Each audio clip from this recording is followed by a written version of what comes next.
And we're live. Thank you, Brian. Good morning, everyone. This is the regular council meeting for the Township of South Algonquin on Wednesday, September 1st, 2021, beginning at 9:02 a.m. I would do roll call of council members. Councillor Collins? I'm here, yes. Good, thank you. Councillor Florent? I'm here. Councillor Harper? Here. Councillor Bongo? Here. Councillor Shala? Present. Thank you. All members are present. Additions or amendments to the agenda.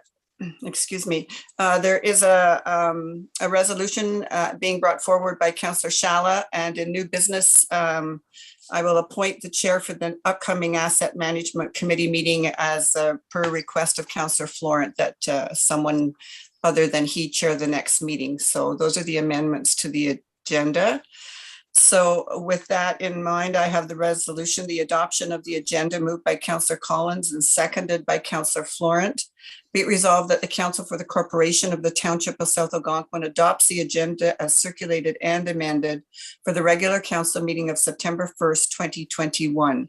I would call the vote on that. Councillor Collins? For. Councillor Florent? For. Councillor Harper? For. Councillor Bongo? For. Councillor Shala? For. And I am for the resolution, so it is carried. With the business before us this morning, does any member of council wish to disclose a pecuniary interest? Hearing none. Item 5 on the agenda, petitions, delegations, and/or presentations. We do not have any of those this morning. So moving on to agenda item number 6, the adoption of the minutes of the regular council meeting of August 4th, 2021. I have that resolution moved by Councillor Harper, seconded by Councillor Bongo. Be it resolved that the Council for the Corporation of the Township of South Algonquin adopts the minutes of the regular council meeting of August 4th, 2021 as circulated. Excuse me, call the vote. Councillor Collins? Excuse me. For. Sorry, go ahead, Councillor Florent. I have some corrections.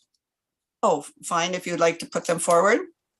I did speak to Brian, so maybe they're already made.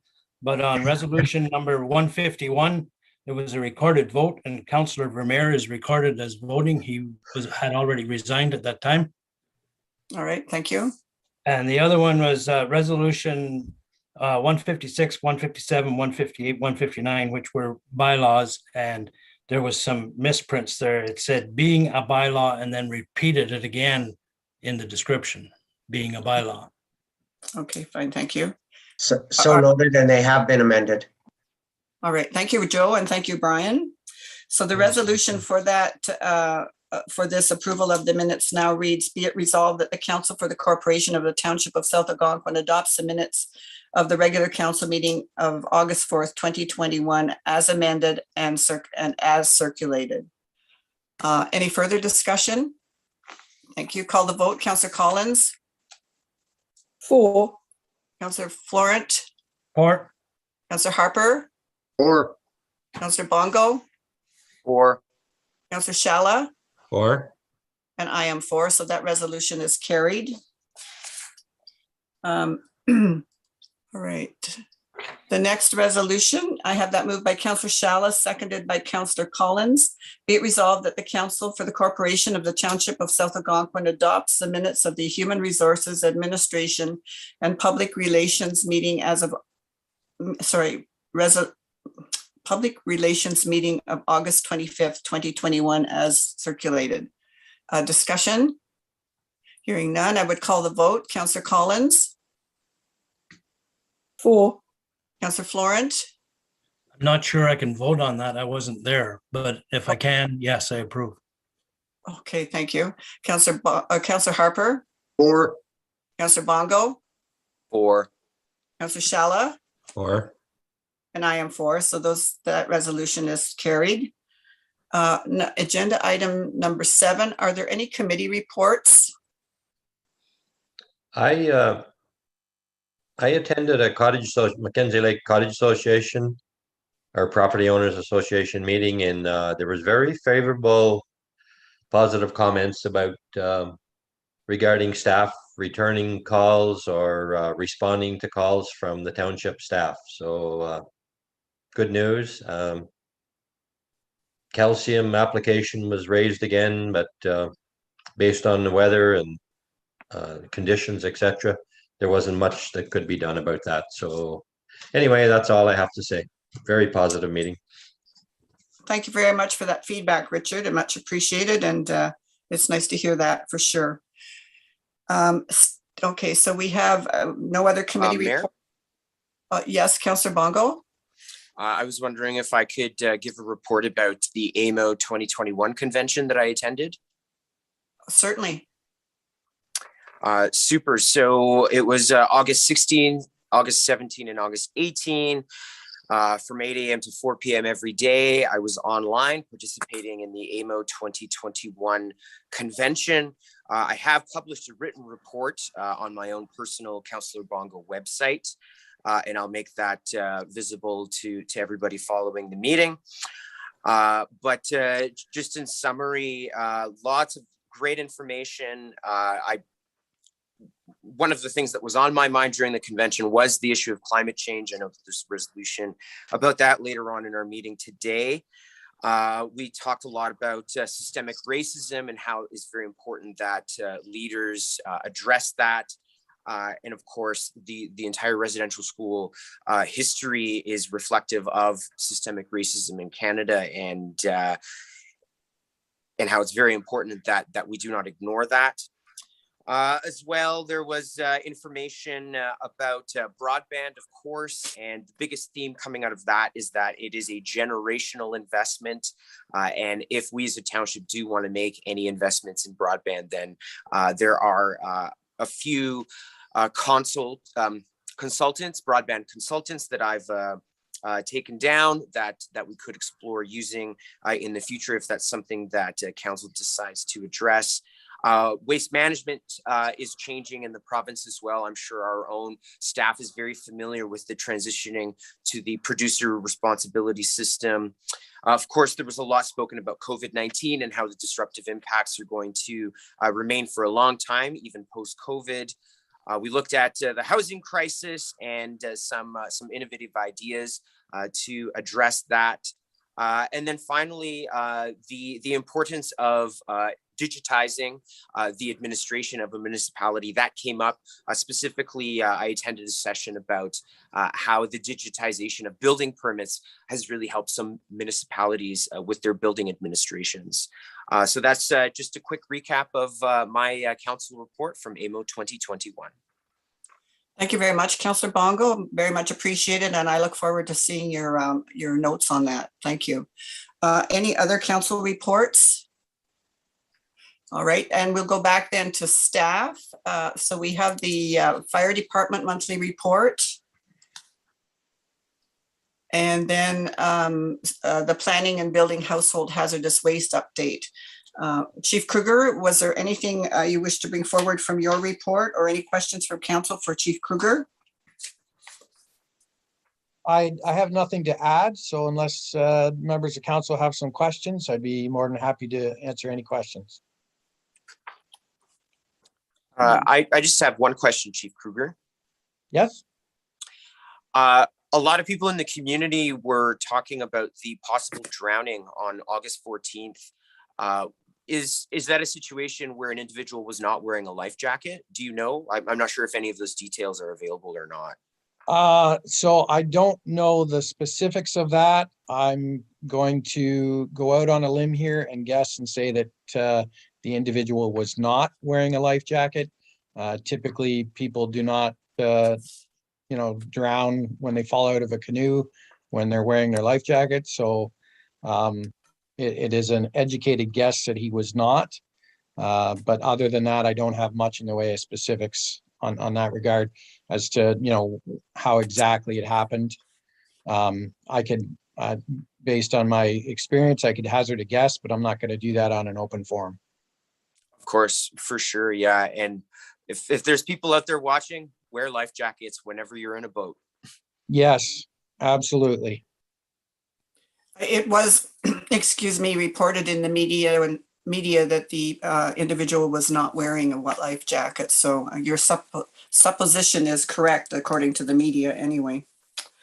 All right. I see you. We have a meeting date for your for the EMS committee. So we'll have to cover that at the end then Yes. when we at meetings. All right. Thank you. And were there any other reports in that area? I know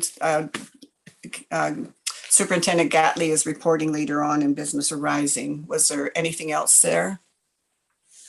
Okay, then we will move on to, excuse me, business arising from the minutes. Is there any business arising from the 2 sets of minutes that we approved this morning? Okay. All right, thank you. Then we would move on to agenda item number 9, and I'll let you get there, Brian.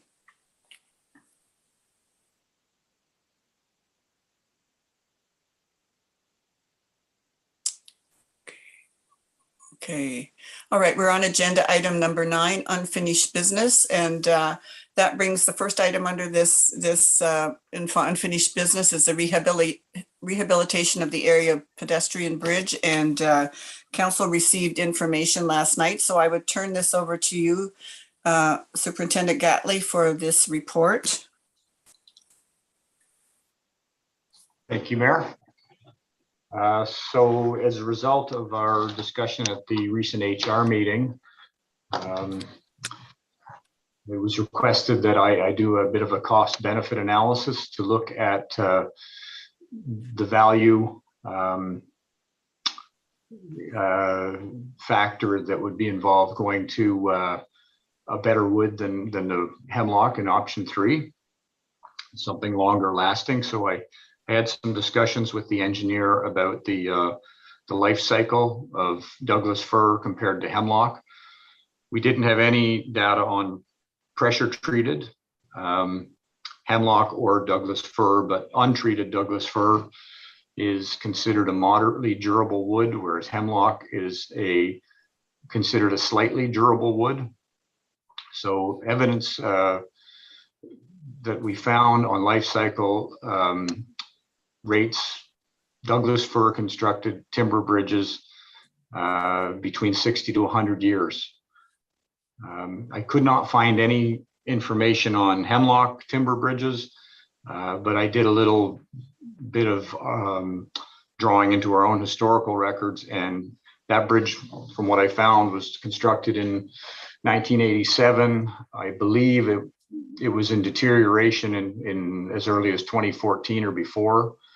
We're now at 34 years and it's fully deteriorated. So for calculation purposes, I used 30 years as a life cycle. Again, I went back to the 2 options presented in the tender. One was for the engineer specified Douglas fir for structural members and Western cedar for the railing components. The other option we asked for in the tender was Douglas fir for the structural components and spruce for the railing components. Reason being that should we need to do any maintenance, usually the railings are what becomes damaged, and that is readily available at any build all for us to repair with, where Western cedar may not be so much. So those are the 2 options that we went to tender for, and they also included timber frame cribs on both of the approaches and some shoreline rock protection that the engineer felt was necessary. So those 2 options that you're looking at there are the results of our low bidder in the tender. Post tender, we tried to look at things we could cut, and you know, that local business came forward with the offer of supplying the material to try and get the very over budget job down to somewhere within a range of what we were hoping for, and that's where option 3 came about. Just a quick cost benefit analysis. was conducted looking at depreciation. So basically that is taking the capital investment, looking at its life cycle and depreciating that amount over the life cycle. And that really is what impacts the taxpayer on our annual budgets. So the auditors do allow for depreciation when they're looking at annual expenses. So option 2 presents the lowest annual expense to the taxpayer over a 60-year lifespan, and obviously a short or a longer time where it's in use without disruption of service. So at a glance, that was it. And the numbers that you see at the bottom, the total reserves needed, would represent what would need to come from reserves to fund this project. I had a discussion with engineer about the 20% contingency. So he felt that the tender did not need contingency under options 1 and 2, that it was a complete bid with all items covered. Option 3 reflects that during construction, if they decided that we needed to build those timber cribs on the approaches because of erosion and go ahead with the rock protection, that amount would cover that. And also maybe some unforeseen delivery or production costs of getting the hemlock to the pressure treater and back to us. So that it was trying to make it more of an apples to apples comparison. That's where the 20% came from. All right, thank you. Before I opened it up, could I ask one question, Dave? Is the reason that you recommended option 2 instead of option 1 availability of timber? Well, it calculated to the lowest annual impact cost-wise based on the depreciation calculation, but also just that, should we need to replace the railings, that we can get that spruce from any build-all to the hand railings is what we're talking about, the 2x6s and the 2x4s, because people like to attach little fishing stands to that bridge, or, that's the wear and tear component for the most part. So just for us as a works department, it would be easier to make those repairs if they came up. And just one further comment before I open it up to council. The difference between 1 and 2 to the taxpayer is $64 per annum on the amount. And your first comment is that the option on 1 would provide us 60 to 80 years of longevity in the project. So to me, those are really important considerations, and I would open it up to council, but personally, I would prefer option 1. But anyway, council, go ahead. Who would like to speak? I'll go first. Councillor Florent, go ahead. Dave, you talk about the replacement cost for the railings. Just because they're originally done with red cedar doesn't mean you have to replace them with red cedar, correct? Correct. So that really is a moot point. The other one was in the longevity of the hemlock, you haven't taken into consideration treated hemlock. Is that correct? That's correct. So that figure could be anywhere between 30 and 100. Who knows? Yes, I couldn't find any data to. Okay. To get any. Having said all that, I think I agree with Jane that I would still go along with the first option because it seems to be the best bang for the buck. Although we would be spending approximately $100,000 in material to British Columbia instead of to a company right in our own village. Thank you, Councillor Florent. Any other comments? I would just, it's Richard. Personally, I was leaning towards, I could go with 1 or 2, option 1 or option 2, but I was leaning more towards option 2. And the reason is, I know in the park when I worked there, we purchased Western red cedar for picnic tables for a period there.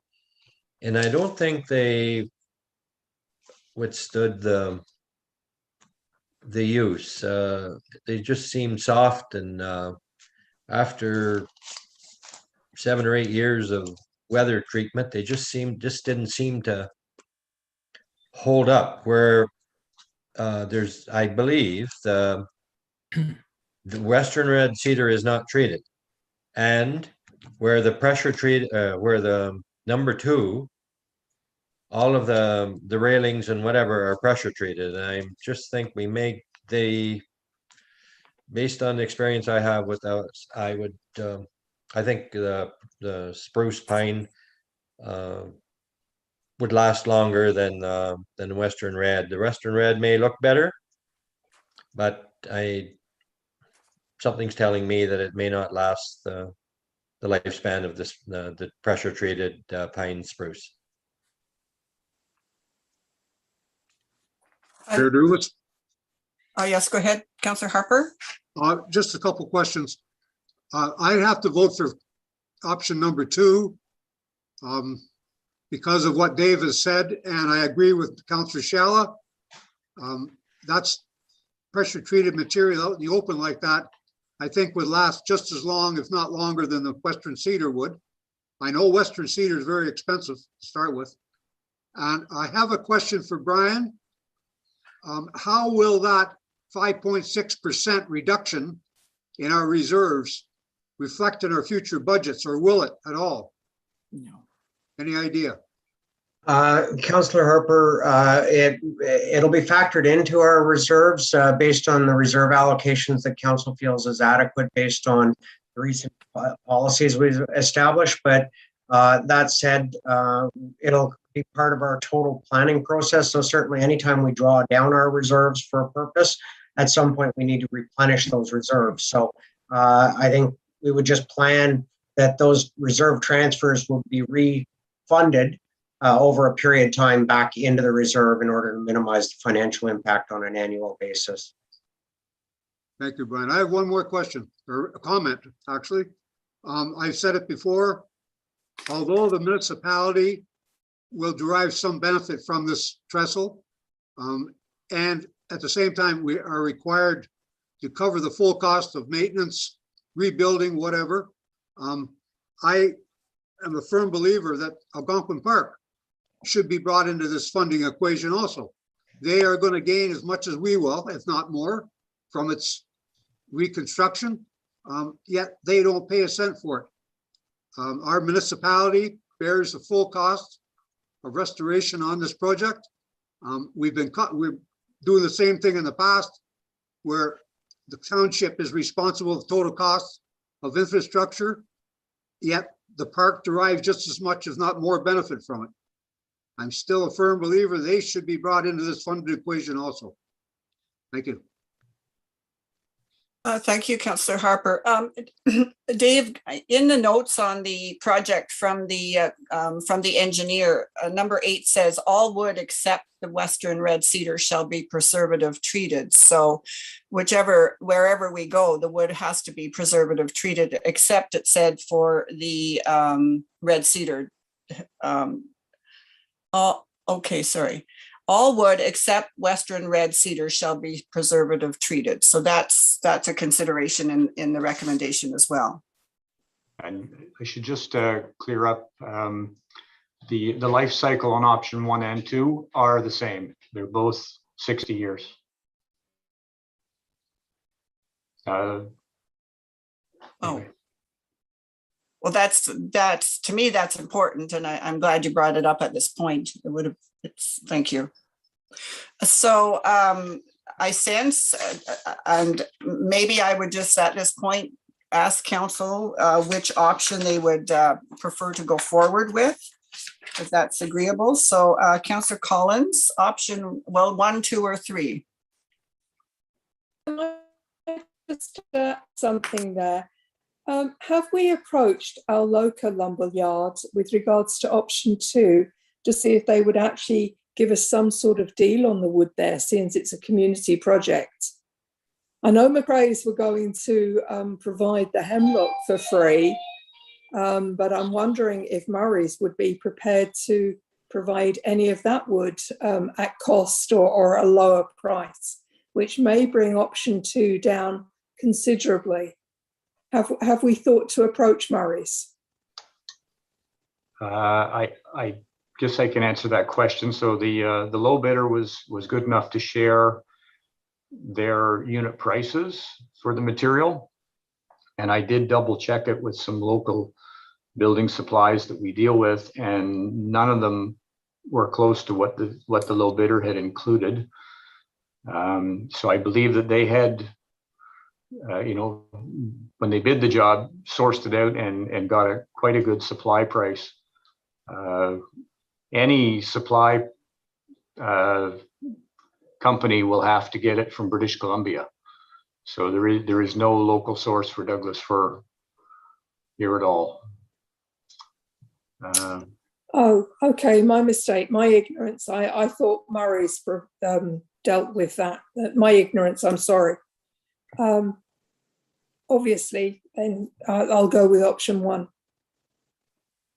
All right. Councillor Florent, Option 2. Councillor Harper, Option 2. Councillor Bongo, I like option 2. I like the idea of investing in something that is going to last longer. very good, thank you. And Councillor Shala. I'll stay the same, option 2.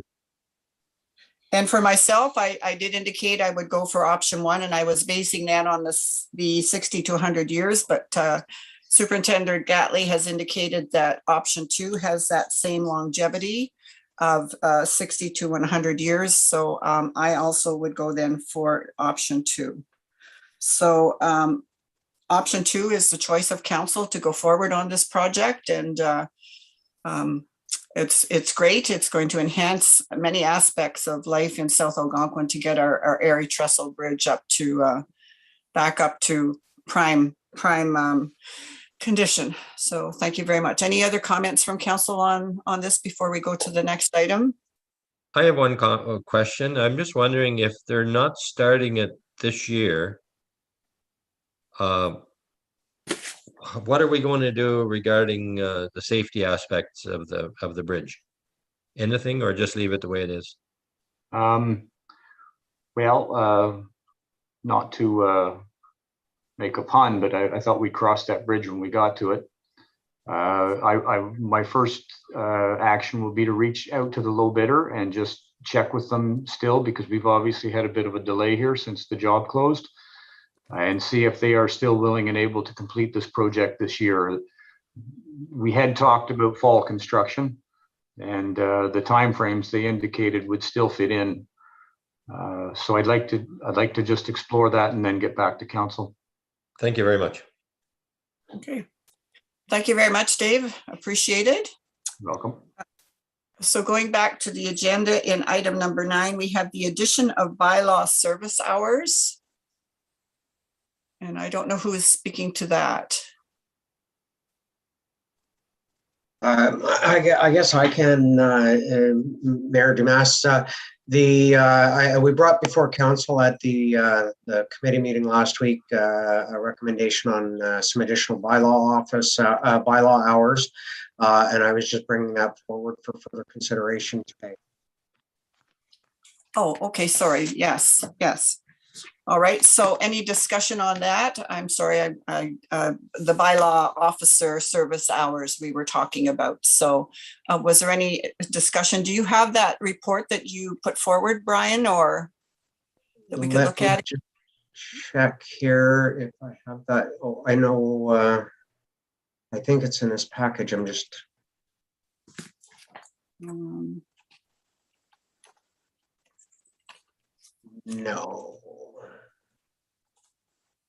No, okay. Give me 1 second.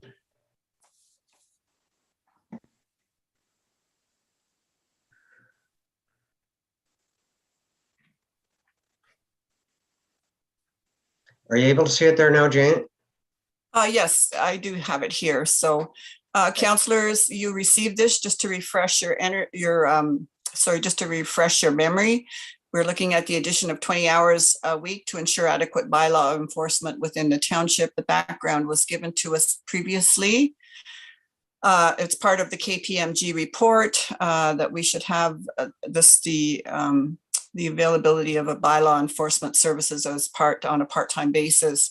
The potential to create this has the potential to create challenges and issues from the response basis. Anyway, I'm not going to read through that. We did receive this, and the further analysis was as far as the service hours, Brian. So we were looking at 1,040 hours plus benefit and pensions, and I think there was cost analysis done, or was Yeah, that? we did do a cost analysis on it and estimated that it would cost us an additional 25,000 a year to provide the permanent part-time hours dedicated towards bylaw enforcement services. Okay. Are there any questions in regards to this to Brian? Will this be discussed Brian, again at budget, in the budget process? Certainly, I can bring that forward as part of budget considerations. Since we will be deliberating those shortly, I'm hoping to have initial numbers in my hands by the middle of September. Can I ask, Brian, would we be advertising this externally if council goes ahead to agree to these 20 hours, or would it be offered internally? What's your thoughts on that? My initial thought on it, Councillor Collins, was that we do have a member of staff who has some experience in this area, who may have interest, whom I'd like to have further conversations with to kind of bump up their hours to bring them more in line with a full-time position than they are currently.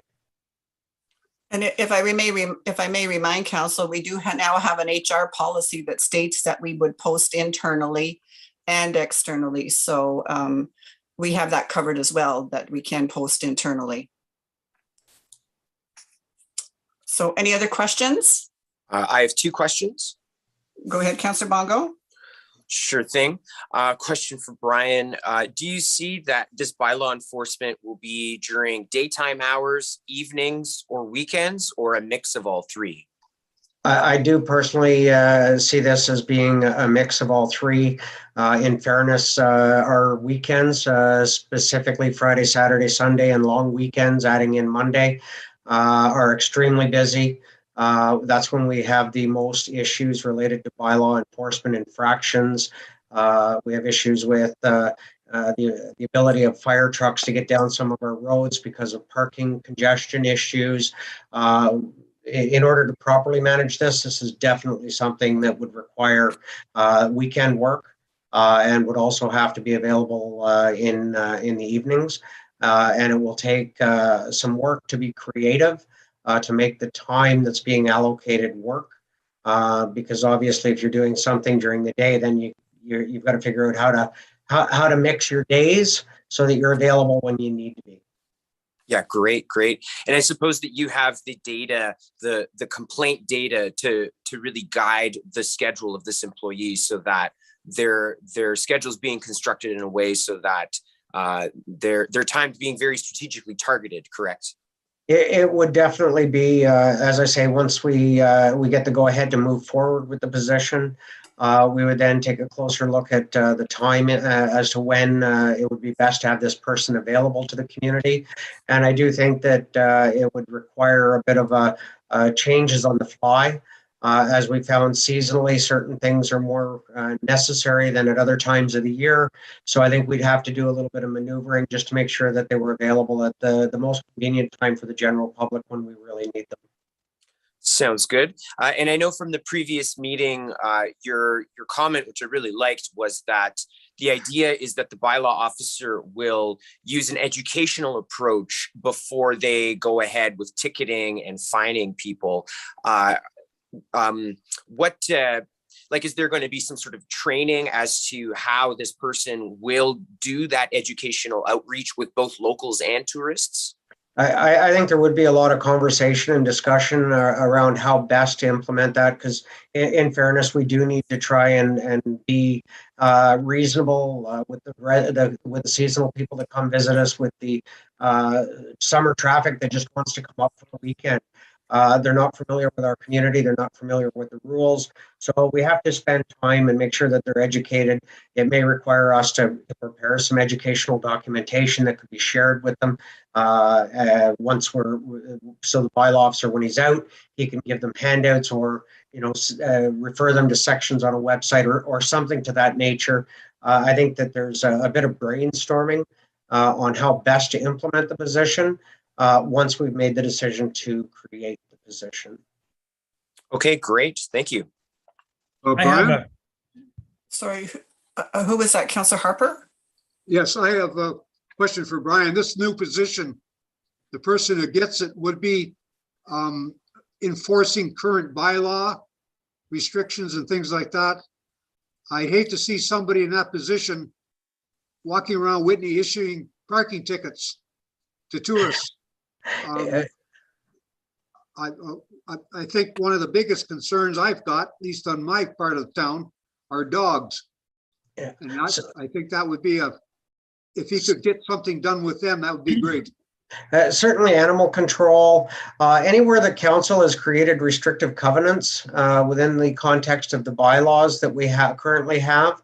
Certainly one of the challenges we do have right now is the way our official plan and our zoning are set up as it relates to trailers. They very specifically prohibit. So if he was to go out and enforce the existing legislation, quite literally, any of those trailers that are on inappropriate properties would automatically be told to be removed. So I think that's why we're looking at the licensing and the regulating of those. And in order to properly manage those, we're really going to need somebody that's keeping an eye on that and making sure that it's being the application of our legislation is being fairly and appropriately levied against the community. And that certainly any existing bylaws or any new bylaws that council feels have to have a bit of an enforcement with them. Even fire burning controls. If there's need for somebody that's, set fires inappropriately, you've got somebody that's been properly trained, has the proper authority of council, and they can go out and make any of those legislative requirements. And I think our priority would be education first. To minimize, we don't want people coming and getting a parking ticket and not coming back because they're mad at us over a parking ticket, right? So, but then again, at the same time, if they come up every weekend for 6 months and they could create the same offense, at some point they need to be told, this isn't acceptable. Thank you. I have some comments. Go ahead, Councillor Florin. Although I wasn't in attendance at the meeting last Thursday, I did watch it and listen to it on YouTube. So I'm familiar with all of the discussions that went on concerning this and the other issues. I am against hiring another part-time employee. I think the building inspection, septic inspection, and bylaws go hand in hand. I think it would be ideal to have the same person enforcing both. Right now we have one part-time guy. Now we're talking about hiring another part-time guy. That's a lot more expensive for the township to employ 2 part-time people than it is 1 full-time person. Yeah. The other thing Brian brought up about the trailers and addressing them through the bylaw, the way to address the trailers is through the building and the septic, because most of them don't have septic systems, at least not on their own. They may be hooked to another system that's not approved for more than the single use. So I don't think that's up to a bylaw enforcement officer to do that. I think that's the building inspector and the septic inspector that would handle that. And it'd be a lot handier if it was both people. If we're talking about spending $25,000 to somebody to make sure that the Whitney parking lot at the boat launch isn't overcrowded, I think that's a little bit of a waste of money and a little bit overboard. I really do think we should be advertising for 1 full-time position. Certainly, Councillor Florent, our existing chief building official, I had conversations with him, and as you know, he is shared between a couple of municipalities, and he just doesn't have the time or the desire. He enjoys doing his building and septic. It's a very specialty skill there's not a lot of guys out there that are doing that. But we do have somebody on staff who is part-time currently that we would up them to full-time potentially. So it wouldn't be necessarily going out and hiring a second or a third part-time guy. But I do know our current chief building official who does bylaw enforcement is available on an as-needed fill-in type basis.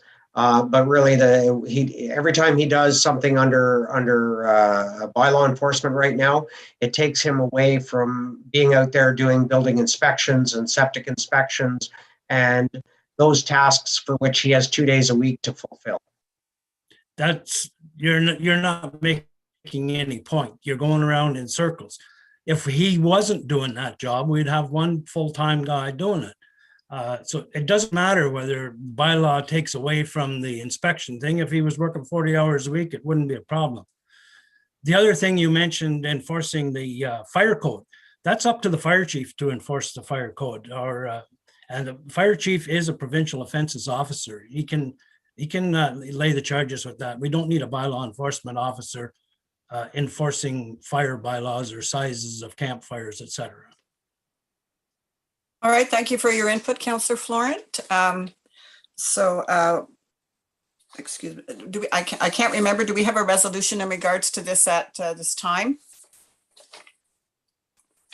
No, we don't. I was asked to bring back further information as it relates to the cost. Certainly, if it's council's desire, I can bring something forward for our next meeting in October. I think it would be good to bring this forward as a resolution at the next meeting. Certainly, I'll do that. I would make that recommendation. Thank you.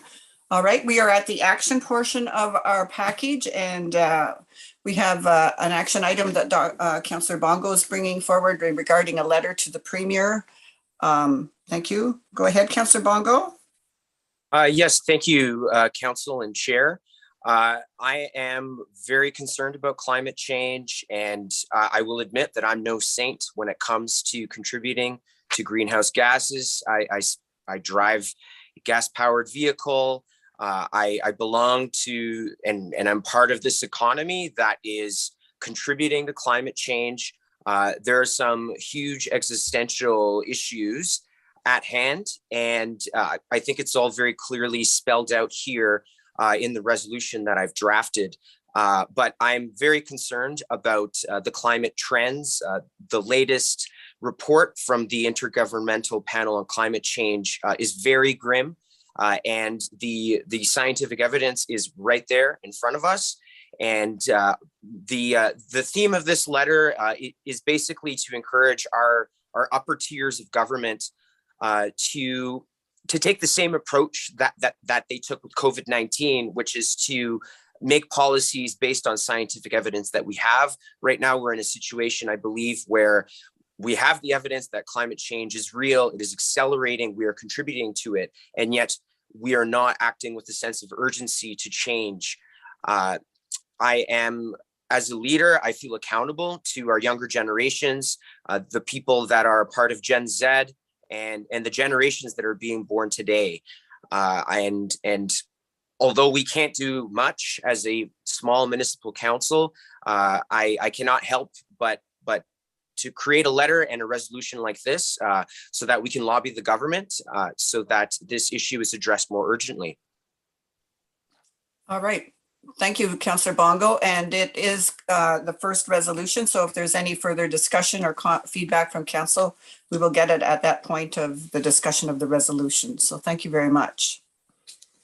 All right. The next section of our agenda is the correspondence for information. And if I can get you to go back, thank you.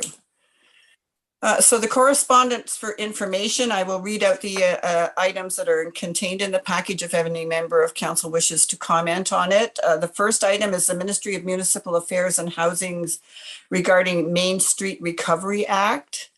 This is the act that has actually overridden municipality noise bylaws in the context of offloading of supply vehicles to business and after hours times. So I don't know if there's anything that really doesn't apply in our community, thank goodness. So The second one is the OPP revised date for Provincial Communication Center in Smith Falls decommissioning, and they have extended the time for up until June of 2022 to decommission the communication center in Smith Falls.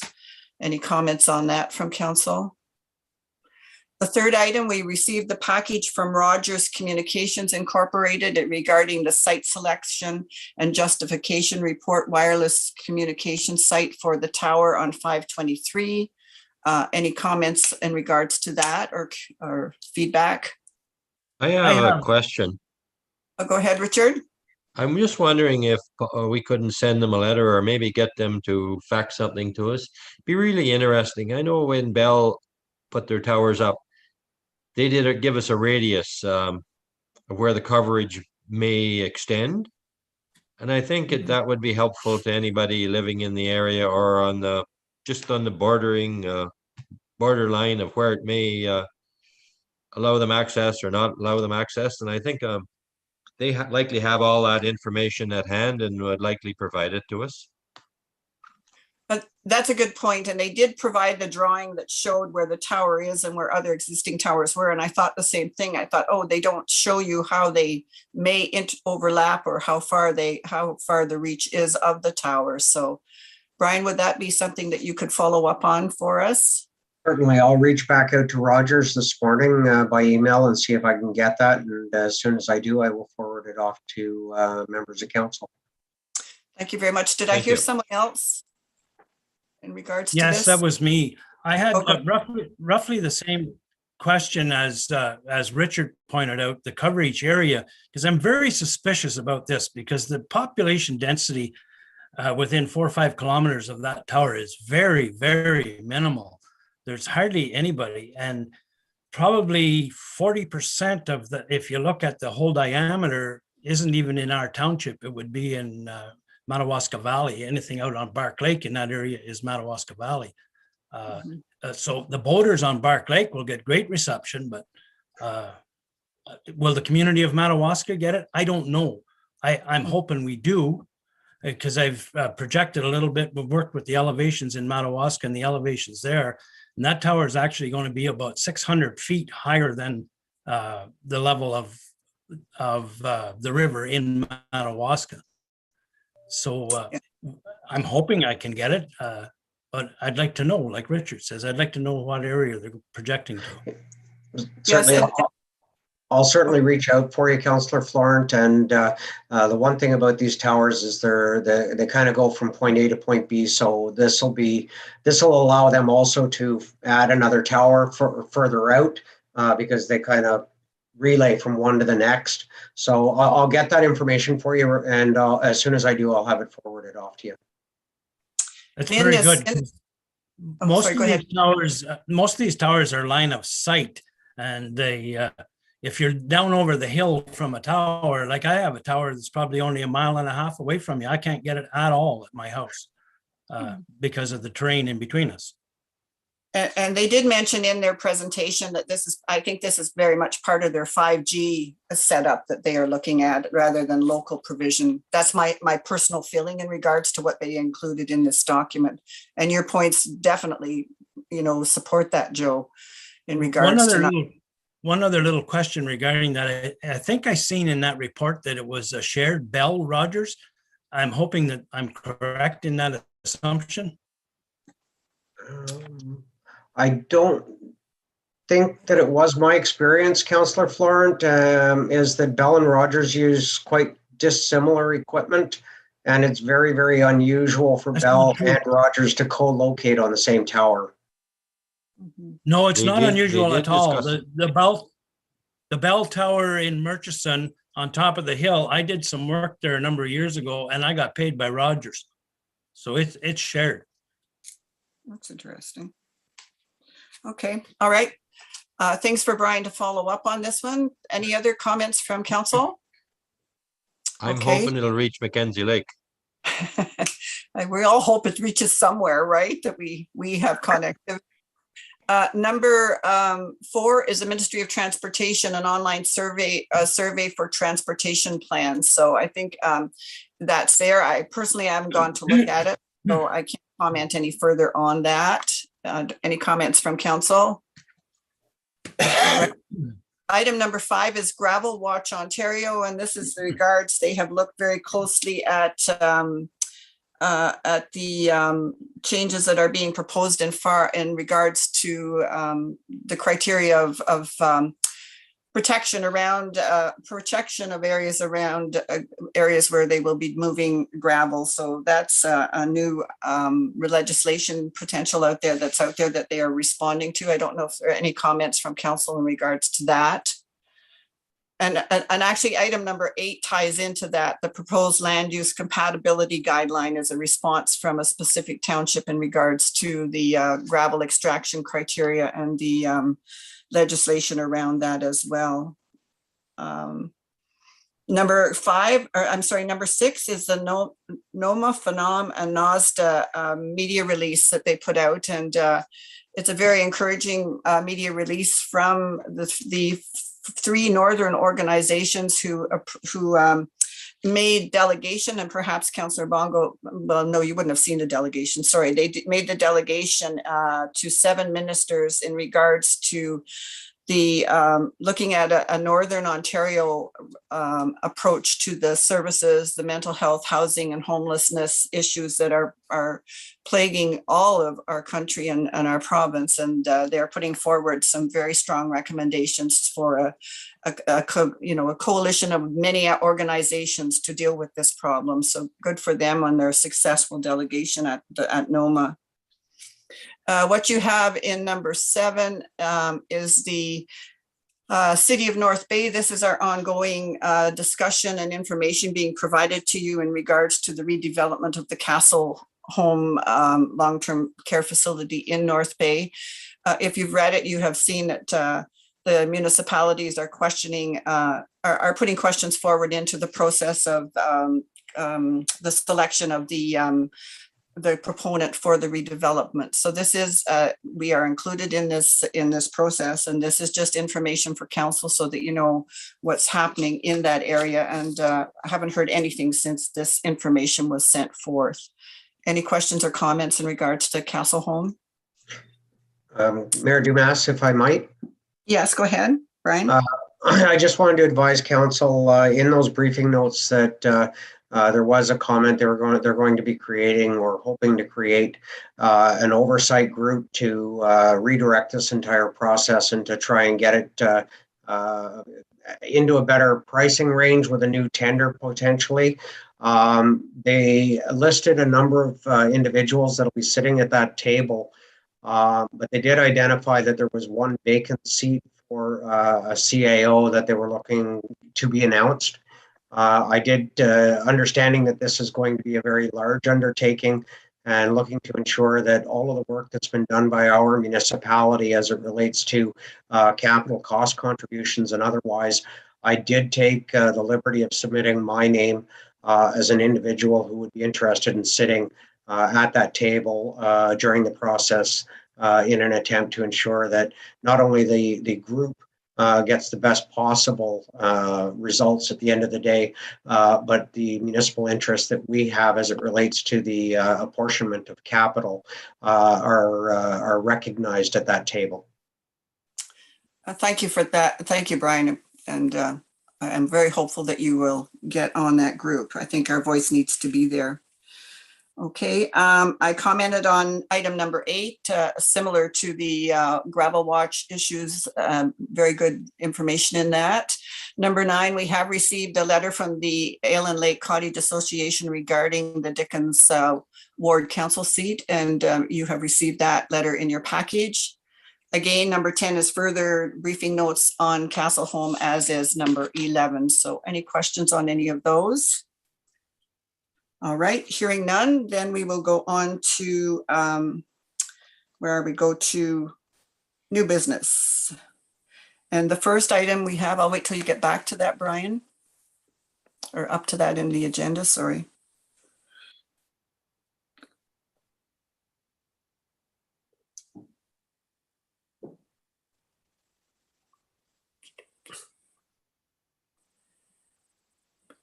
Okay, there we are. Okay. So under new business, we have a discussion of the vacant council position for Dickens Ward. And Brian, the end of application period was last evening. And just before we get into your feedback, I had asked that Councillor Collins would be the lead on our group discussions in regards to this as in regards to her position as chair of human resources and admin. So go ahead, Brian. So yes, we have received a few applications for the position. And I think if I'm not wrong, there's there's two of those applicants who aren't from that ward. I believe we have 6 applicants. I do need to reach out to one of the applicants again today because they didn't get back to me. They had asked me to hold their application because they were considering withdrawing it. So I am going to reach out this morning again by phone to them to confirm whether or not they're in or out. And then I will forward all of the applicants to council. I guess the next question on it is what process do you want to undertake at this point?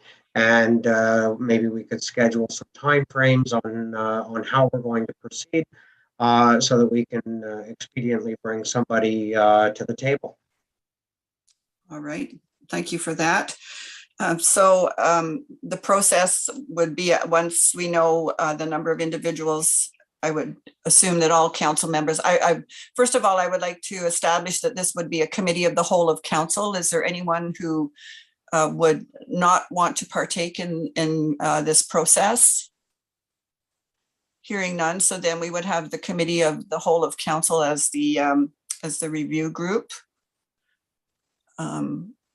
So then, Brian, would you suggest that those applications then be sent out and an agenda through the chair to the councillors? And I think the next thing would be then to choose when we can get together as soon as possible to look at those. So I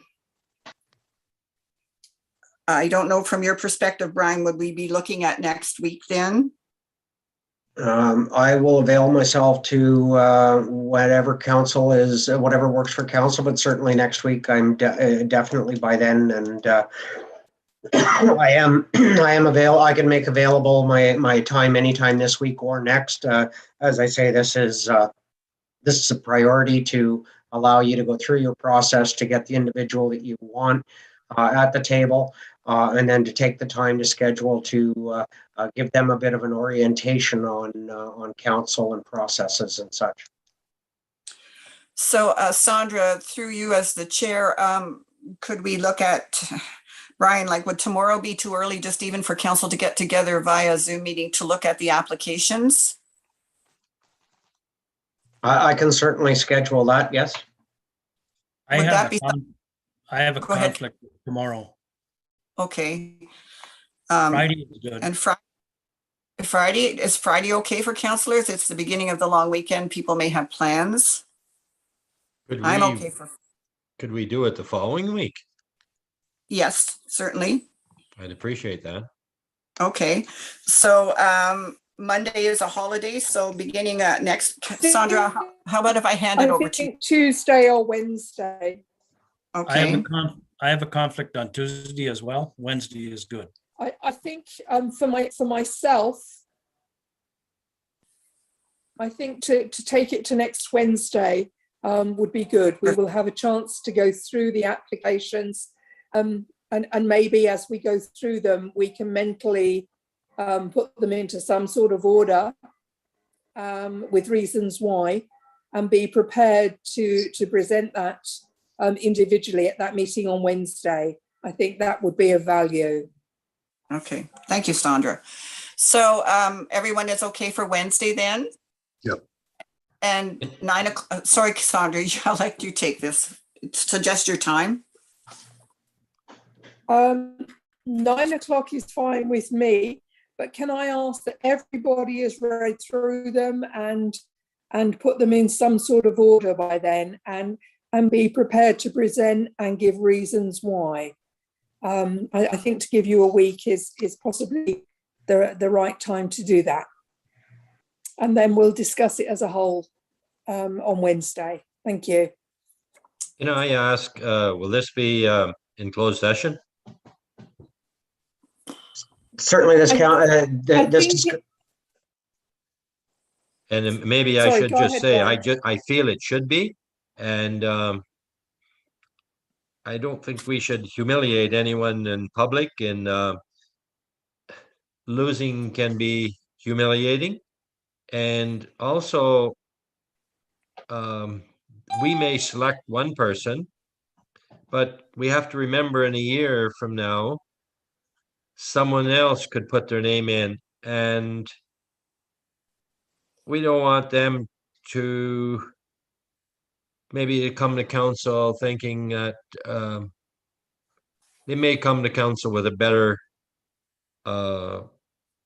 feeling if they weren't turned down now and won later. So I just think if it was all done in closed session, it'd be better for all, and it may even encourage people in the future to submit their names should it happen to be an opening. I totally agree with you there, Councillor Schaller. I personally believe that that should be the case too. When you interview somebody, you don't have that in open session. So as you quite rightly said, to not be selected could be humiliating for somebody. So I think closed session has to be the order of the day. Is that correct procedure though, Brian? Are we correct in our procedure there? Councillor Collins, yes. I mean, in this case, you have the opportunity to do either. I mean, anytime you're permitted under Section 239 of the Act to go into a closed session, you're permitted to. It doesn't require you to. But certainly, if council feels that under this circumstance they would prefer to move into closed, you certainly have the legal capacity to take this in under Section 239. Also, if I may, I know I personally appreciate the people stepping forward. I'm sure all of council does, and we have to encourage that. So anyway, that's my thoughts. Well, thank you both, Councillor Collins and Councillor Schaller. I agree with your comments wholeheartedly. So we will book the meeting for September 8th at 9 o'clock, and it will be a closed meeting of council. Chair, can I offer? Oh, I'm sorry. Go ahead, Councillor Bongo. No problem at all. I'm happy to participate in this process, whether the majority decides in camera or not. But I did just want to publicly state that I am fully supportive of doing this openly in a public forum, because I like the transparency of that process. And albeit it is a unique situation because it is an appointment, but nonetheless, these are individuals running for a public servant position. So that's why I like the idea of making it public and open. But from our conversation here, it seems like I am in the minority with that opinion, and I'm happy to go along with the majority decision. All right. Thank you very much, Councillor Bongo. I appreciate your comments. All right. I think under new business, I had added in that we need to, I need to confirm some dates for meetings that we had tentatively. Oh, you know what? I missed Tracy's report. We missed Tracy's report. I apologize for the, before we go forward, we missed the report from the Hazardous Waste Day. My apologies, Tracy. An excellent report, and I skipped over it. Okay, did you want to walk us through the report, Tracy? I believe Tracy's there, is she? Or not? No, I don't see her on my list of participants, so. No, I don't see her. No. Brian, did you want to walk us through it, or shall I do that? I think that it's pretty self-explanatory. We've not had she's had a few planning files. Currently, there's four of them, pardon me, that are active. There's a couple of pre-consultations for consent. I highly recommend that process when somebody's looking at doing consent. So I really, I like when people do pre-consultation, they have a better idea of what they get into and what they're going to need to do before they actually file an application. We do have a couple of those files under that are in process right now. As we can see, she's a couple of shoreline road allowances, public notices being ready to go. I believe, our meeting on the 15th. I think there's a public meeting that she's holding at that time as well. And we can see buildings so far this year, we're up to 36, which is a little bit down from last year, and that may in part be simply the availability of materials. From what I'm hearing from contractors, it's not been an easy year to get materials. And our household hazardous waste day was quite successful. That whole program will change as of October, when the whole transition with Stewardship Ontario starts to transact. So they're definitely, Tracy's keeping on top of that. And we're certainly looking at how the Stewardship Ontario programs in their entirety, including Blue Box and other things, are being transitioned to try and see how and when we can take advantage of potentially looking at other opportunities once the responsibility is shifted back to the producers. All right, thank you, Brian. So I just want to confirm, to me, I feel like we have 3 meetings booked on September 15th, and I just want to confirm if that's so. So we have a committee of adjustment meeting for 9 o'clock on September 15th, correct? That is correct. And then are we having an asset management committee meeting that day as well? Yes, that's correct. That is to deal with we're going to bring forward the potential changes required to the official plan and the zoning, as well as a potential licensing bylaw to review. And if I'm correct, Chief Kruger is looking for a meeting that day as well? That's correct. He has a number of items, and we've actually recently learned that we're going to need to schedule an emergency management day as well. So possibly we'll see if Brian can bring forward some information on when we could schedule a date for that. Even though we're still under COVID, last year they didn't require us to do an exercise, but we are now. So I'm not sure what he's got planned yet. But hopefully he'll be able to just give us a quick update on when we're going to do something and what we'll do before we get to the end of the year. All right. So is it the agreement of council then that we will have three meetings that day on September 15th? I would think very specific agenda items as you've indicated, and then nothing sort of beyond what you've mentioned already. So they would start at 9 o'clock in the morning and just with the committee of adjustment and just follow through one after the other. All right, with council, and Councillor Florent has just requested that someone else chair that asset management meeting that day. And we do have a process where we keep track of which councillors have chaired meetings that they don't normally chair. And the next person in line that would be the individual to chair the asset management committee meeting would be yourself, Councillor Shala, if that's agreeable with you. That's fine. And right. I'd also like to add, there was a concern. I think it requires discussion and brought back to a meeting. And I believe we were going to discuss it at the asset management meeting. It was a concern that I believe Councillor Florent brought forward about civic addressing and lanes where people couldn't get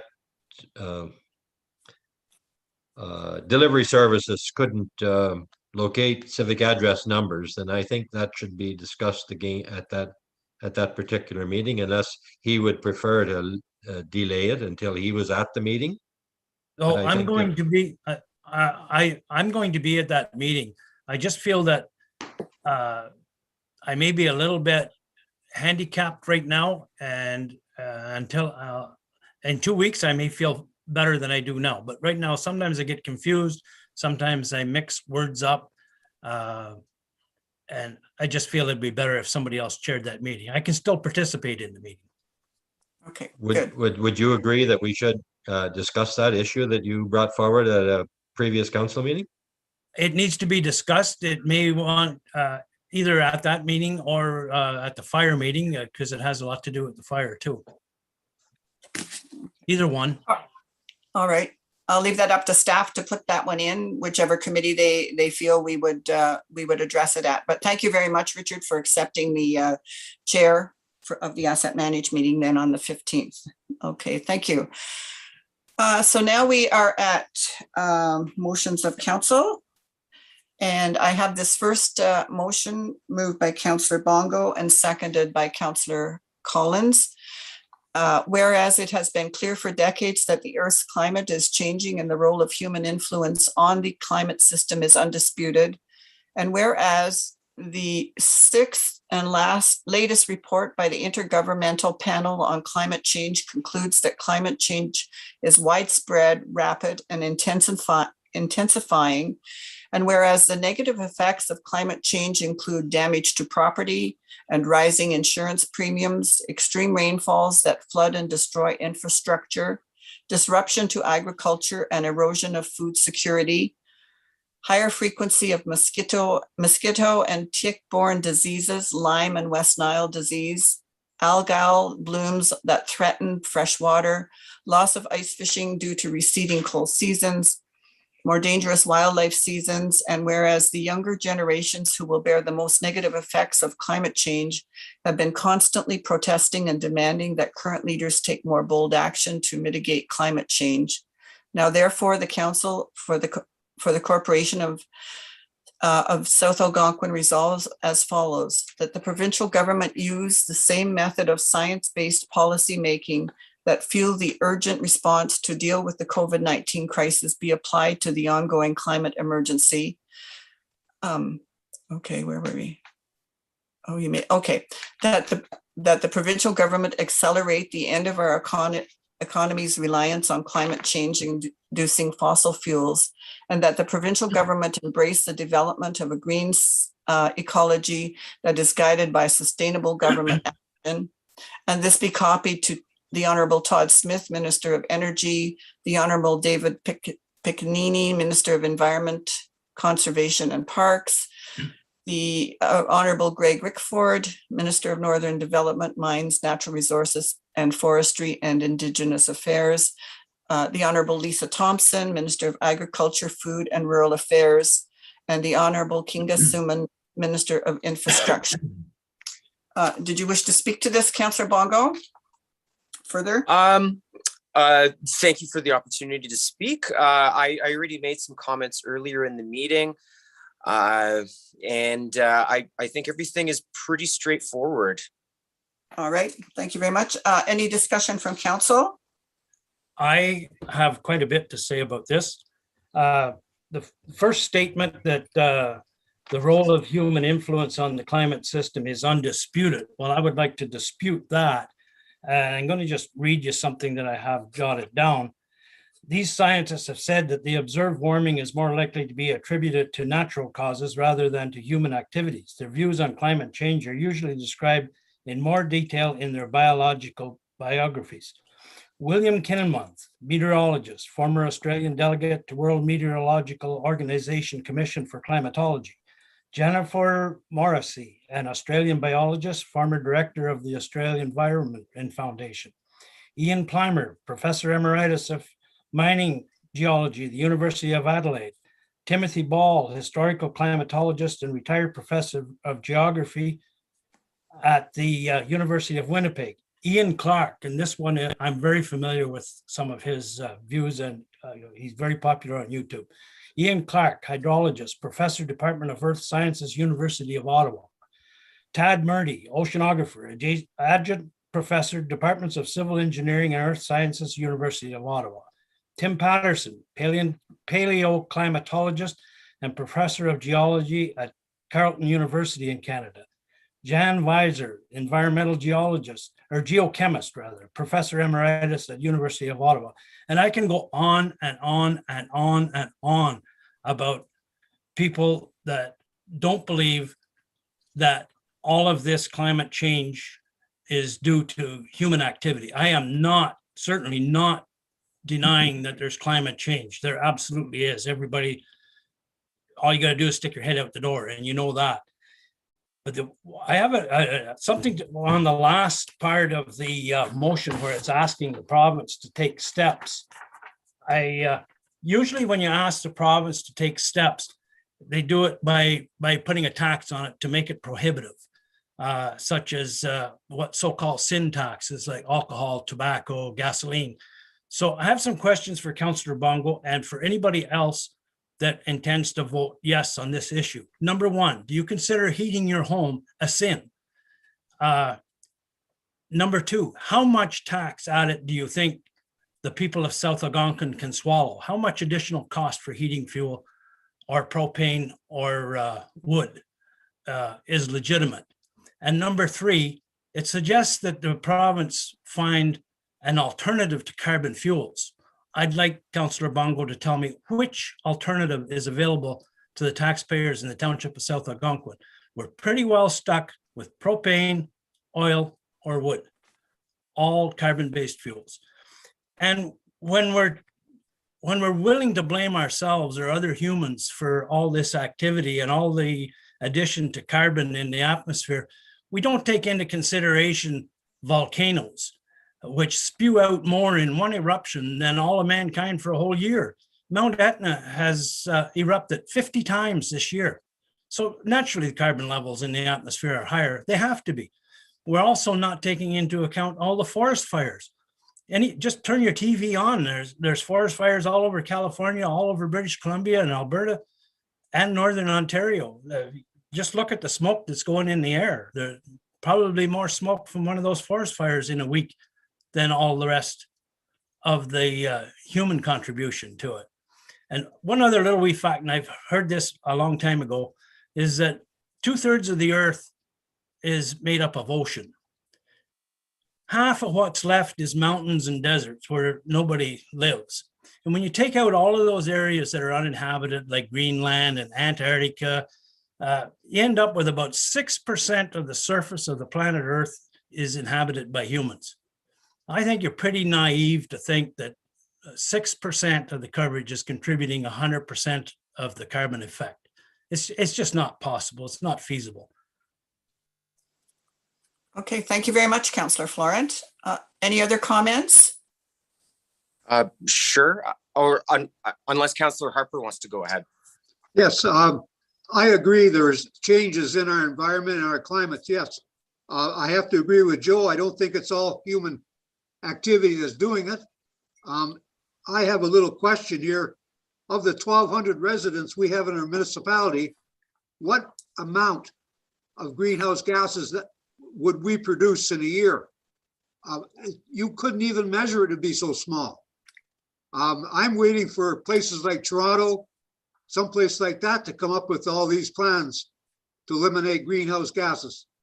I'm under the impression that 737 taken off of Pearson International Airport contributes more pollution to the atmosphere than Whitney would for a year, or South Algonquin for a year.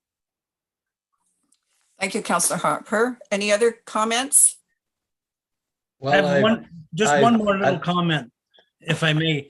I've heard it reported, but I've tried to do a little bit of research, but I couldn't find anything in the limited time I had, but that Canada is actually a net negative producer of carbon because of all the trees that we have, that we actually absorb more carbon than we produce. Thank you, Councillor Florent. I heard Councillor Shala. Yes, I appreciate all the discussion here. I just look at, and we talk about somebody has to pay for research or whatever. And I guess the more research we demand, the more we're going to have to pay indirectly in our taxes. And I know I depend on propane, and I see it's gone up about 12% this year. So I subsidize it a bit by wood. But anyway, I think I'm kind of caught between a rock and a hard place here. I see both sides of the story, and I appreciate the work that Bongo has put into this, and I appreciate research Councillor Florent has presented, and I guess we can ask for anything, but what are you going to get in the end? So anyway, thanks. And if I could just, I'd like to make a comment. I consider over this, and you know, the goal that has been set by politicians for electric vehicles, like electric vehicles will require hydro generation, and to I think electronic vehicles are wonderful, but I just don't know how, as a country, we are going to be able to produce enough hydroelectricity. We have breaks in system now to have, charging stations throughout the whole province and the country to replace the fossil fuel gasoline. So I'm having difficulty with this as well. So Councillor Bongo, I don't know if you wanted to respond. Yes, certainly. Thank you so much for the opportunity, Chair. Okay, so I'll start off with just responding to Councillor Florent's questions and comments. Climate change is a fact, and there is a such thing. It's called climate change denialism, and climate change denialism was funded by massive doubt campaigns by fossil fuel companies in the 90s and 2000s. And part of that strategy is to identify scientists that go against the grain, which is at this point, I think, like Councillor Florent, you've listed a list of scientists who disagree. Although if you look at the list of scientists that support the evidence behind humans impacting the Earth's climate, it is overwhelming at this point, to the stage where denying climate change is almost on the same level as denying that the Earth is round. You've asked some awesome questions, though. So how do you heat your homes? It's true. Right now, we in order to survive, we do need to heat our homes with propane or oil or wood. And that also ties into the third question that you asked about what are the alternatives to carbon fuels. Well, at the moment, the fossil fuel companies enjoy massive amounts of government subsidies, and that is a federal issue. And I do think that one of the potential prime minister candidates, I think it was the NDP candidate, had said that he would cut out fossil fuel subsidies. I think that is part of the issue. And because we are in a situation where fossil fuels are subsidized, that's why we are not coming up with any alternatives. When I attended AMO 2021, the speaker, Sheila Watt-Cloutier, her suggestion was, at the moment, our failure with climate change is because we are not approaching it with any imagination. And that itself is the issue. And yes, that's a very vague thing. We're not being imaginative. We're not putting enough R&D into alternative fuels. And that's the point of my resolution, is that we accelerate that. And with regards to taxing, I mean, this is exactly why I constructed this resolution, is because I feel as lower tier governments, we need to start to lobby the upper tiers so that they get a move on. And whether that is with some way of, well, remove the fossil fuel subsidies, and of course, we don't want to increase the tax on regular Ontarians. And I know that that is an issue, of course, but perhaps a tax on frivolous spending on, Councillor Harper mentioned the idea of all of the jets that are leaving Pearson International Airport. Yes, that's a problem. Just traveling around everywhere, that is a problem. That's an issue. We have to cut down on the amount of our fuel consumption. You were talking about the forest fires. Yes, forest fires are natural. Volcanoes are natural, although there's so much climate evidence to support that.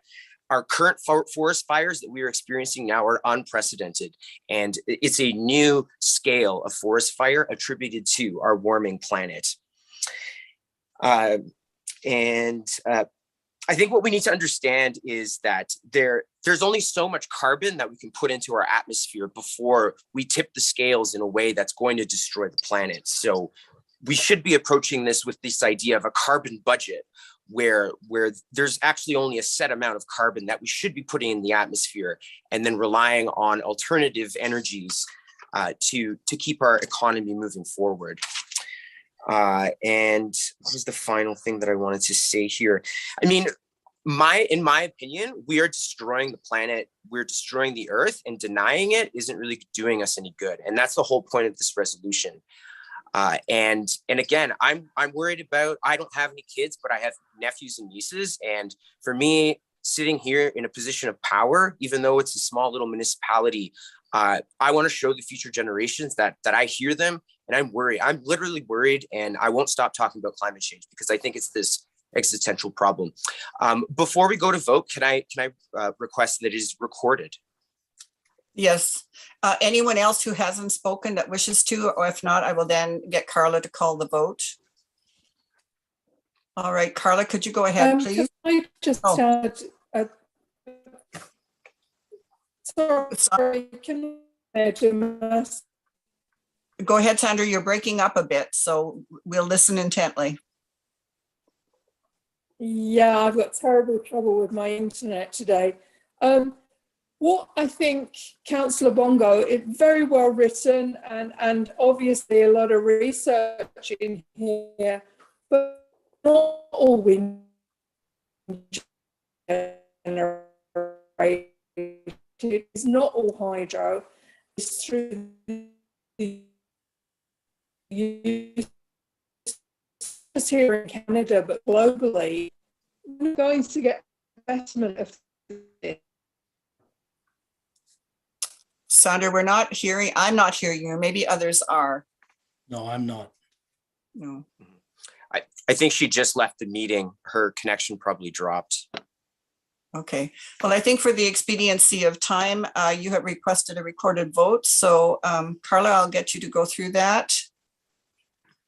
Councillor Bongo, 4. Councillor Shala, Or Councillor Collins, I guess she's gone. Councillor Florent, Against. Councillor Harper, I'll have to vote for with reservations. Mayor Dumas. I'm for. Okay, that would be carried. All right, thank you very much, Carla. All right. So the next resolution, let me see now. All right, the next resolution I have, okay, moved by Councillor Florence, seconded by Councillor Collins. Maybe I'll change that to someone that's here right now, to Councillor Harper. Or, And the rest, oh, no, I'm just putting you in as the seconder, I see. Councillor Harper. Be it resolved that the Council for the Corporation of the Township of South Algonquin authorizes staff to include the 2012 Ford 1-ton plow truck unit number 20 as surplus. Any discussion? Dave, did you want to comment or anything? Dave Gatley? Yes, actually just some information. We picked up the new plow truck yesterday and it is in the yard, getting ready to have the radio transferred over and go into service. So been waiting since last December. So. All right. Any other comments from council? If not, I would call the vote. I don't know if Councillor Collins is back. I think not. Councillor Florent? For. Councillor Harper? For, Councillor Bongo? 4. Councillor Shala? or And I'm for, so it's carried. And at this point, I would interject the resolution that we added into the agenda that was requested by Councillor Shala. And that resolution is moved by Councillor Shala and seconded by Councillor Harper. Be it resolved that the Council for the Township of South Algonquin supports the town of Plymonton, Wyoming, resolution passed on August 11th, 2021 in support of the Council of the City of Kitchener's motion requesting that the federal and provincial government review actions that could be taken to help mitigate or offset the impacts related to the rising cost of building materials. Richard, did you wish to speak further to this? I actually, my experience in looking at building materials, I don't even think they're correct. I think they talk about 68% or something, but I think it's the building materials, but maybe they're looking at a broader scope of it, but I just thought it was more like two to three times as much. But anyway, I'll leave it at that, and I'll support their, it may get some attention, it may help some people or help industry in the province. Thank you. Any further discussion from members of council? All right. Hearing none, I would call the vote. Again, I don't believe, do we have Councillor Collins? Yes, I've actually logged on my cell phone, so.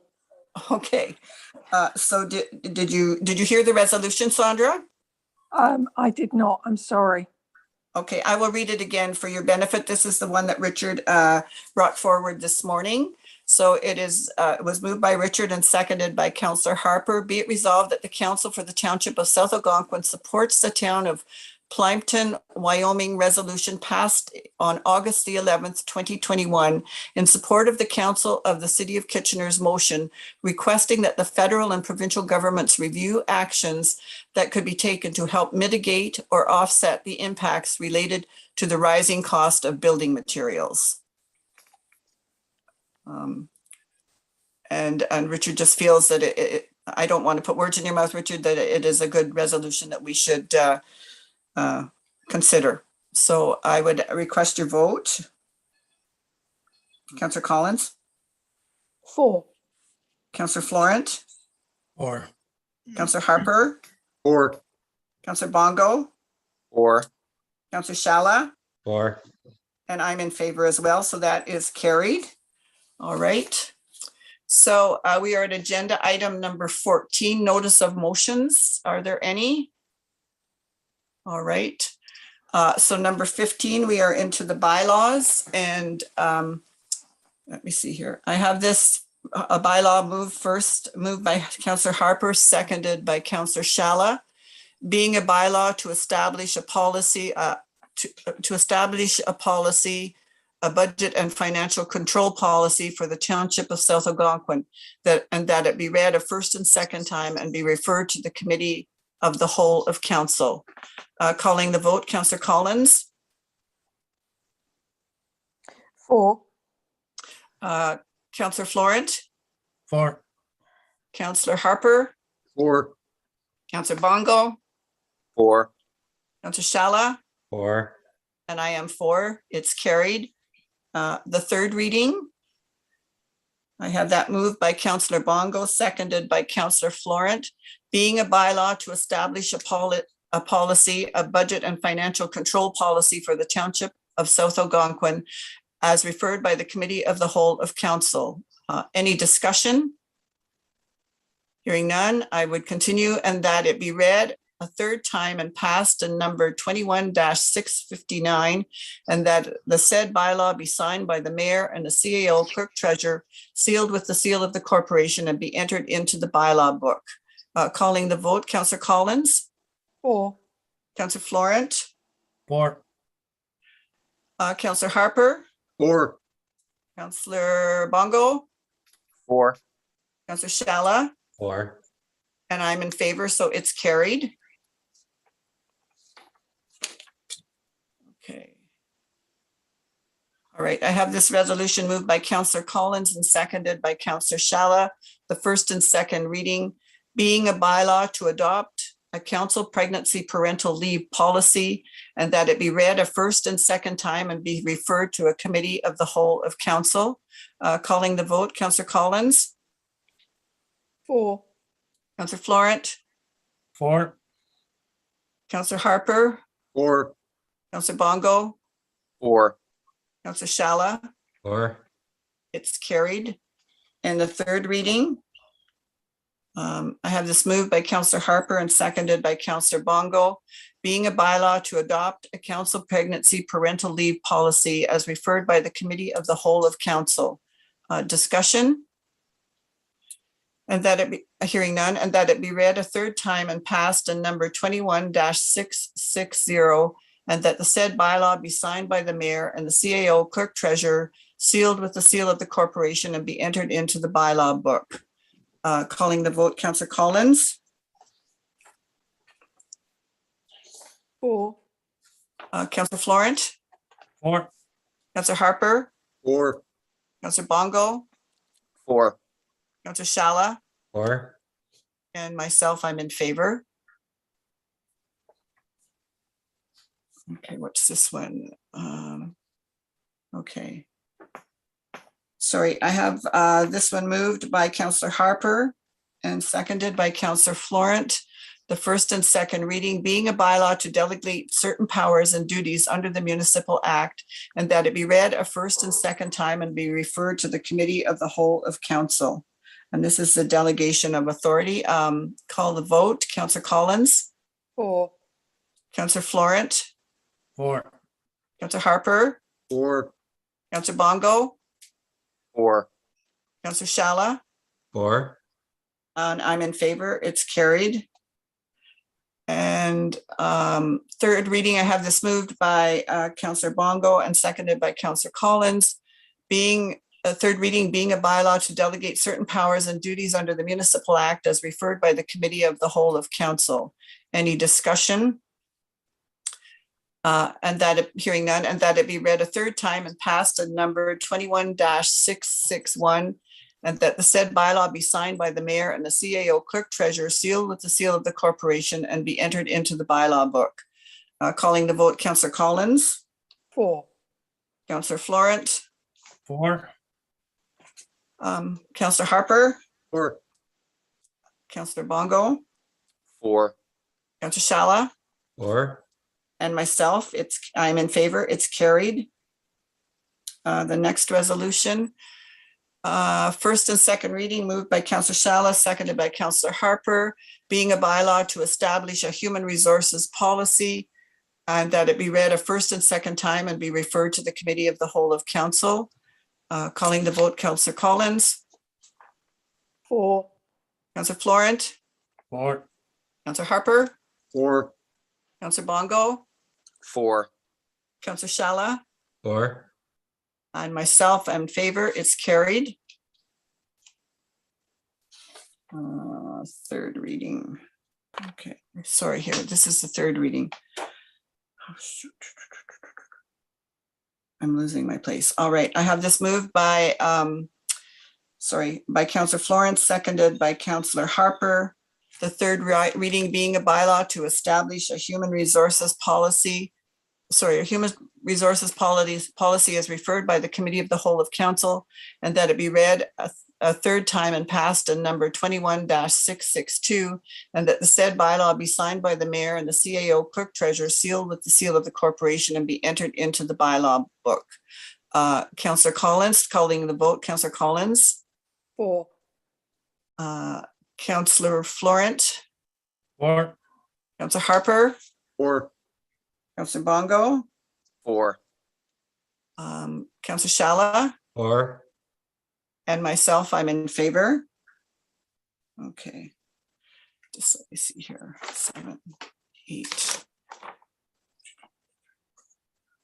Sorry, I'm just checking my notes here. Okay, I have this resolution moved by Councillor Shala and seconded by Councillor Florent. The first and second reading being a bylaw to enter into an agreement with the Ministry of Infrastructure for the purposes of a transfer payment from the Investing in Canada program COVID-19 Resilience Infrastructure Stream, Local Government Intake Stream, and that it be read a first and second time and be referred to be referred to a Committee of the Whole of Council. Councillor Collins, four, Councillor Florent, Four. Councillor Harper, Four.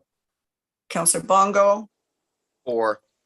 Councillor Shala, or, and myself, I'm in favor. It's carried. So, just a minute here. I'm just getting I have this resolution moved by Councillor Bongo and seconded by Councillor Harper. This is the third reading being a bylaw to enter into an agreement with the Ministry of Infrastructure for the purpose of a transfer payment from the Investing in Canada program COVID-19 Resilience Infrastructure Stream to Local Government Intake Stream as referred by the Committee of the Whole of Council. Discussion? Hearing none, and that it be read a third time and passed in number 21-663, and that the said bylaw be signed by the mayor and the CAO clerk treasurer, sealed with the seal of the corporation, and be entered into the bylaw book. Calling the vote, Councillor Collins, For. Councillor Florent, For. Councillor Harper, Or, Councillor Bongo, For. Councillor Shala. Or, It's carried. The next bylaw I have moved by Councillor Collins and seconded by Councillor Harper. Let me see here. It's a first and second reading, being a bylaw to enter into an agreement with the Ministry of Transportation for the purposes of a license to continue the use of ministry lands, building and equipment for administrative activities, storage of vehicles, equipment, and supplies related to municipal operations for road maintenance, and that it be read a first and second time and be referred to the Committee of the Whole of Council. Calling the vote, Councillor Collins, For. Councillor Florent, For. Councillor Harper, or, Councillor Bongo, For. Councillor Shala. for, That's carried. And the third reading. I have this moved by Councillor Florent and seconded by Councillor Shala, being a bylaw to enter into an agreement with the Ministry of Transportation for the purposes of a license to continue the use of ministry lands, buildings, and equipment for administrative activities, storage of vehicles, equipment, and supplies related to municipal operations for road maintenance, as referred by the Committee of the Whole of Council. Discussion? Hearing none, and that it be read a third time and passed in number 21-664, and that the said bylaw be signed by the mayor and the CAO clerk treasurer, sealed with the seal of the corporation, and be entered into the bylaw book. Calling the vote, Councillor Collins, For. Councillor Florent, For. Councillor Harper, or, Councillor Bongo, For. Councillor Shala, or, and myself, I am in agreement. I for, so it's carried. What's this one? I have this moved by Councillor Bongo, seconded by Councillor Harper, the first and second reading, being a bylaw to establish a policy for the procurement of goods and services for the Township of South Algonquin, and that it be read a first and second time and be referred to a Committee of the Whole of Council. Calling the vote, Councillor Collins, For. Councillor Florent, For. Councillor Shala.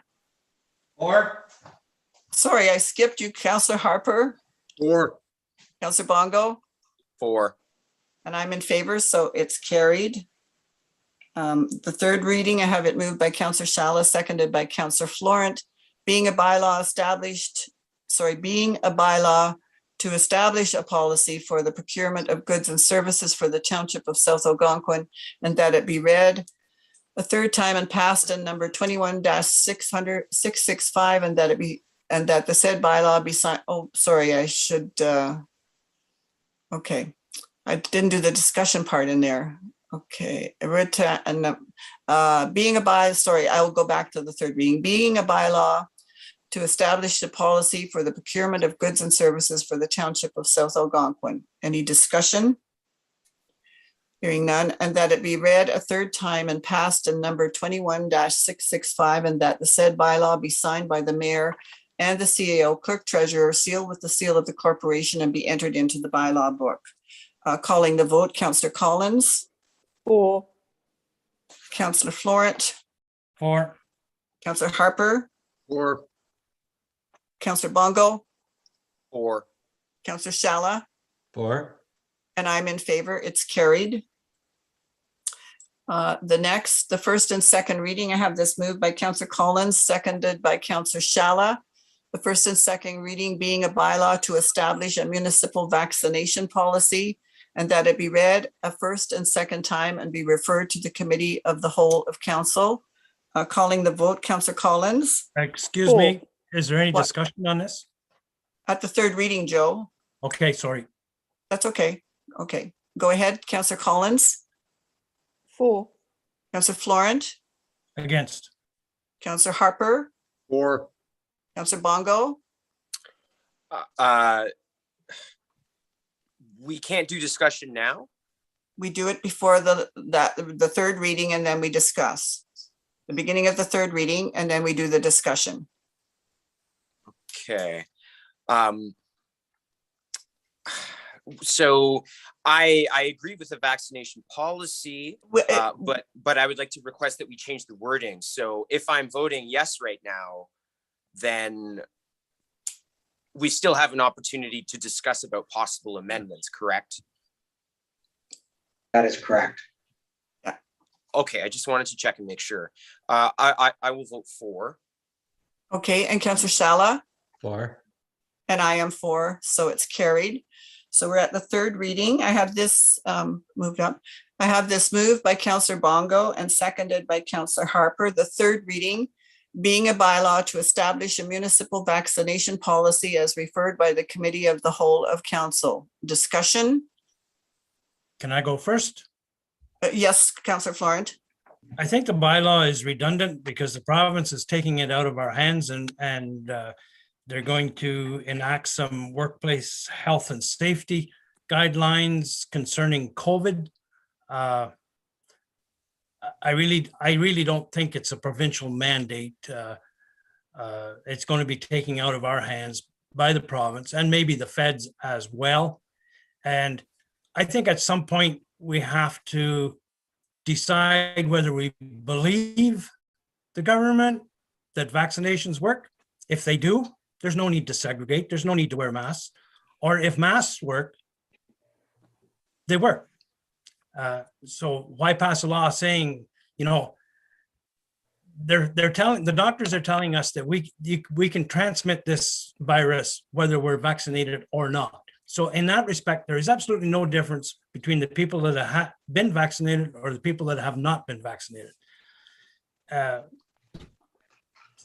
there's no added risk by working with an employee that hasn't been vaccinated. That employee may be at risk personally. They may catch the virus quicker than the people that are vaccinated, but there's no actual risk transmitted from one person to another if you've been vaccinated and you believe that the vaccinations work.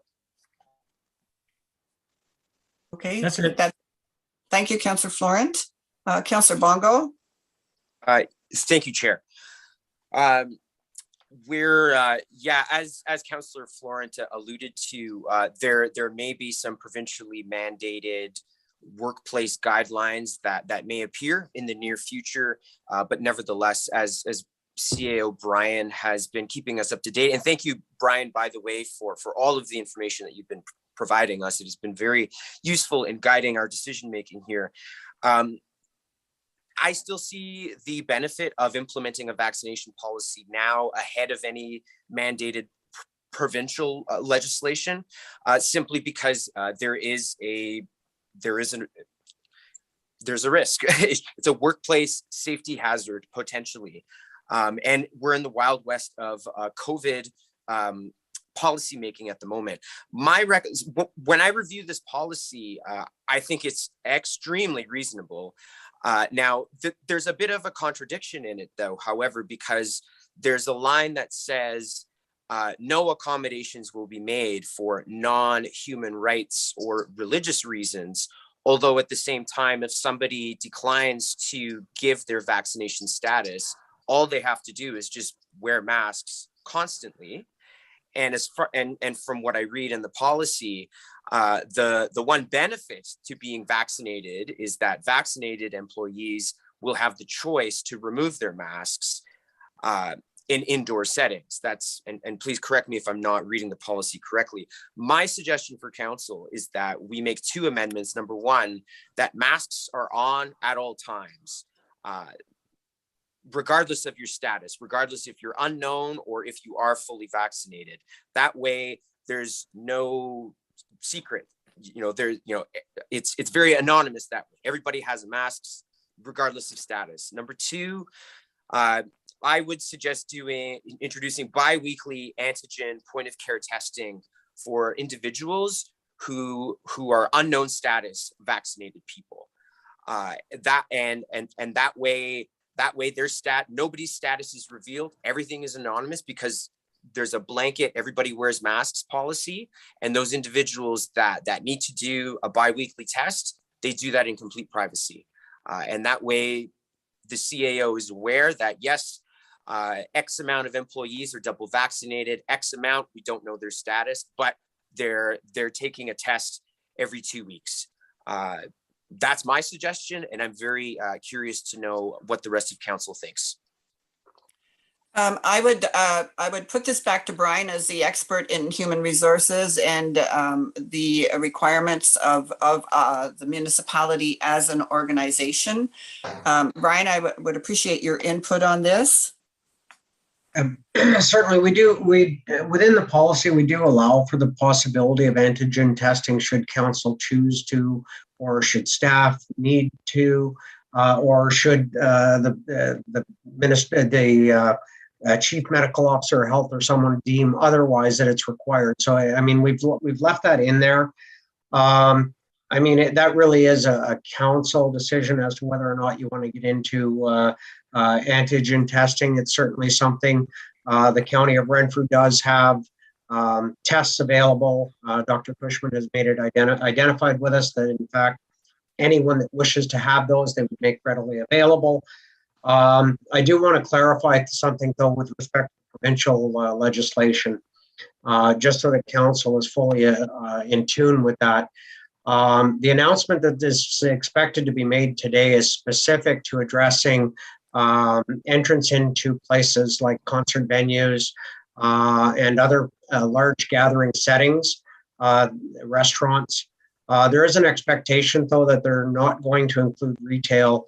They're not going to include essential businesses such as the grocery stores, and because we are deemed by virtue of being a municipal government to being essential, we would not be included in that. The province did quietly on the 24th of August. The minister passed a regulation. It was Ontario Reg 57721, and it was under the Reopening Ontario Act. That, in fact, gave the 38 medical officers of health in the province of Ontario the authority to mandate vaccination policies in all workplaces. I don't know how that's going to transpire into the future, but those policies would then be left to the organizations to develop. So really, if Dr. Cushman chose tomorrow to require a vaccination policy, we would have to then at that time implement one, regardless of the outcome of today. I guess my big question will be, if this were to fail and Dr. Cushman orders it, is that considered to be a motion for reconsideration? Okay, thank you for that feedback. I think personally, it's expedient that we go forward with this. It's a living document. It can be modified, you know, should there be changes that would impact it today that come from the provincial government or subsequently from Dr. Cushman. But I would prefer to go ahead with the vote with you know, taking your recommendations, Councillor Bongo, under advisement. But I think that I would like to go forward with the vote on this as it is today. And as I say, we may be looking at it tomorrow, depending on what we hear from the Government of Ontario. But I would like to know that the township is covered right now by health and safety criteria in regards to COVID. So any other discussion? Yes, go ahead, Richard.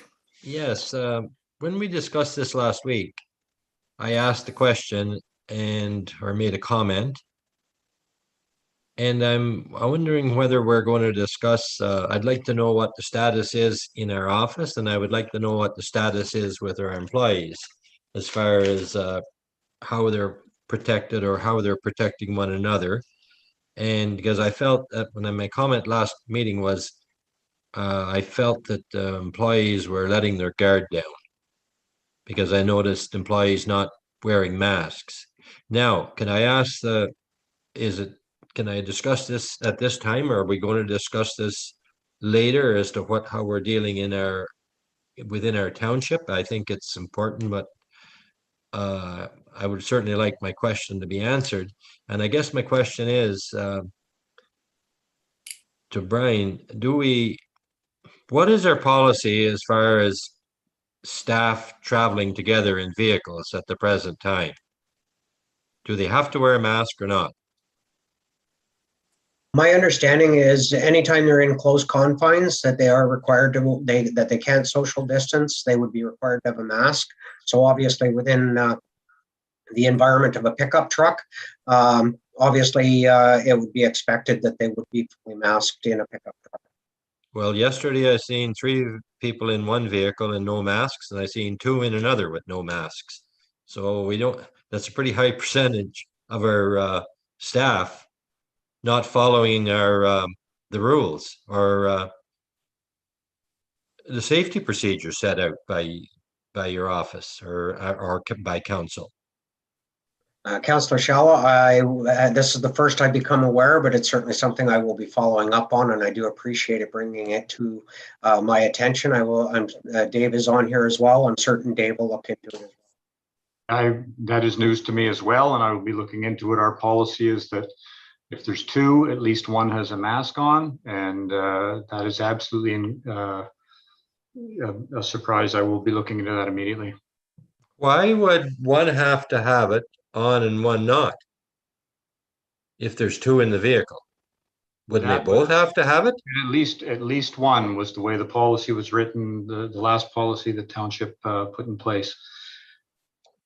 So both can wear, certainly, but if social distancing is not possible, at least one. That's new. I wasn't aware of that, but certainly to me, it doesn't even make sense. And I think that this document changes that process. Is that clarified in this bylaw, Brian? I don't remember the finer details. Certainly, we're addressing anytime anyone that is not fully vaccinated is required to wear a mask, period, full stop. Okay. But the point is that even with 2 people in a vehicle, they should still both be wearing a mask, I believe, right? Only if one of them is not fully vaccinated. Well, where does the 6-foot guideline come in here?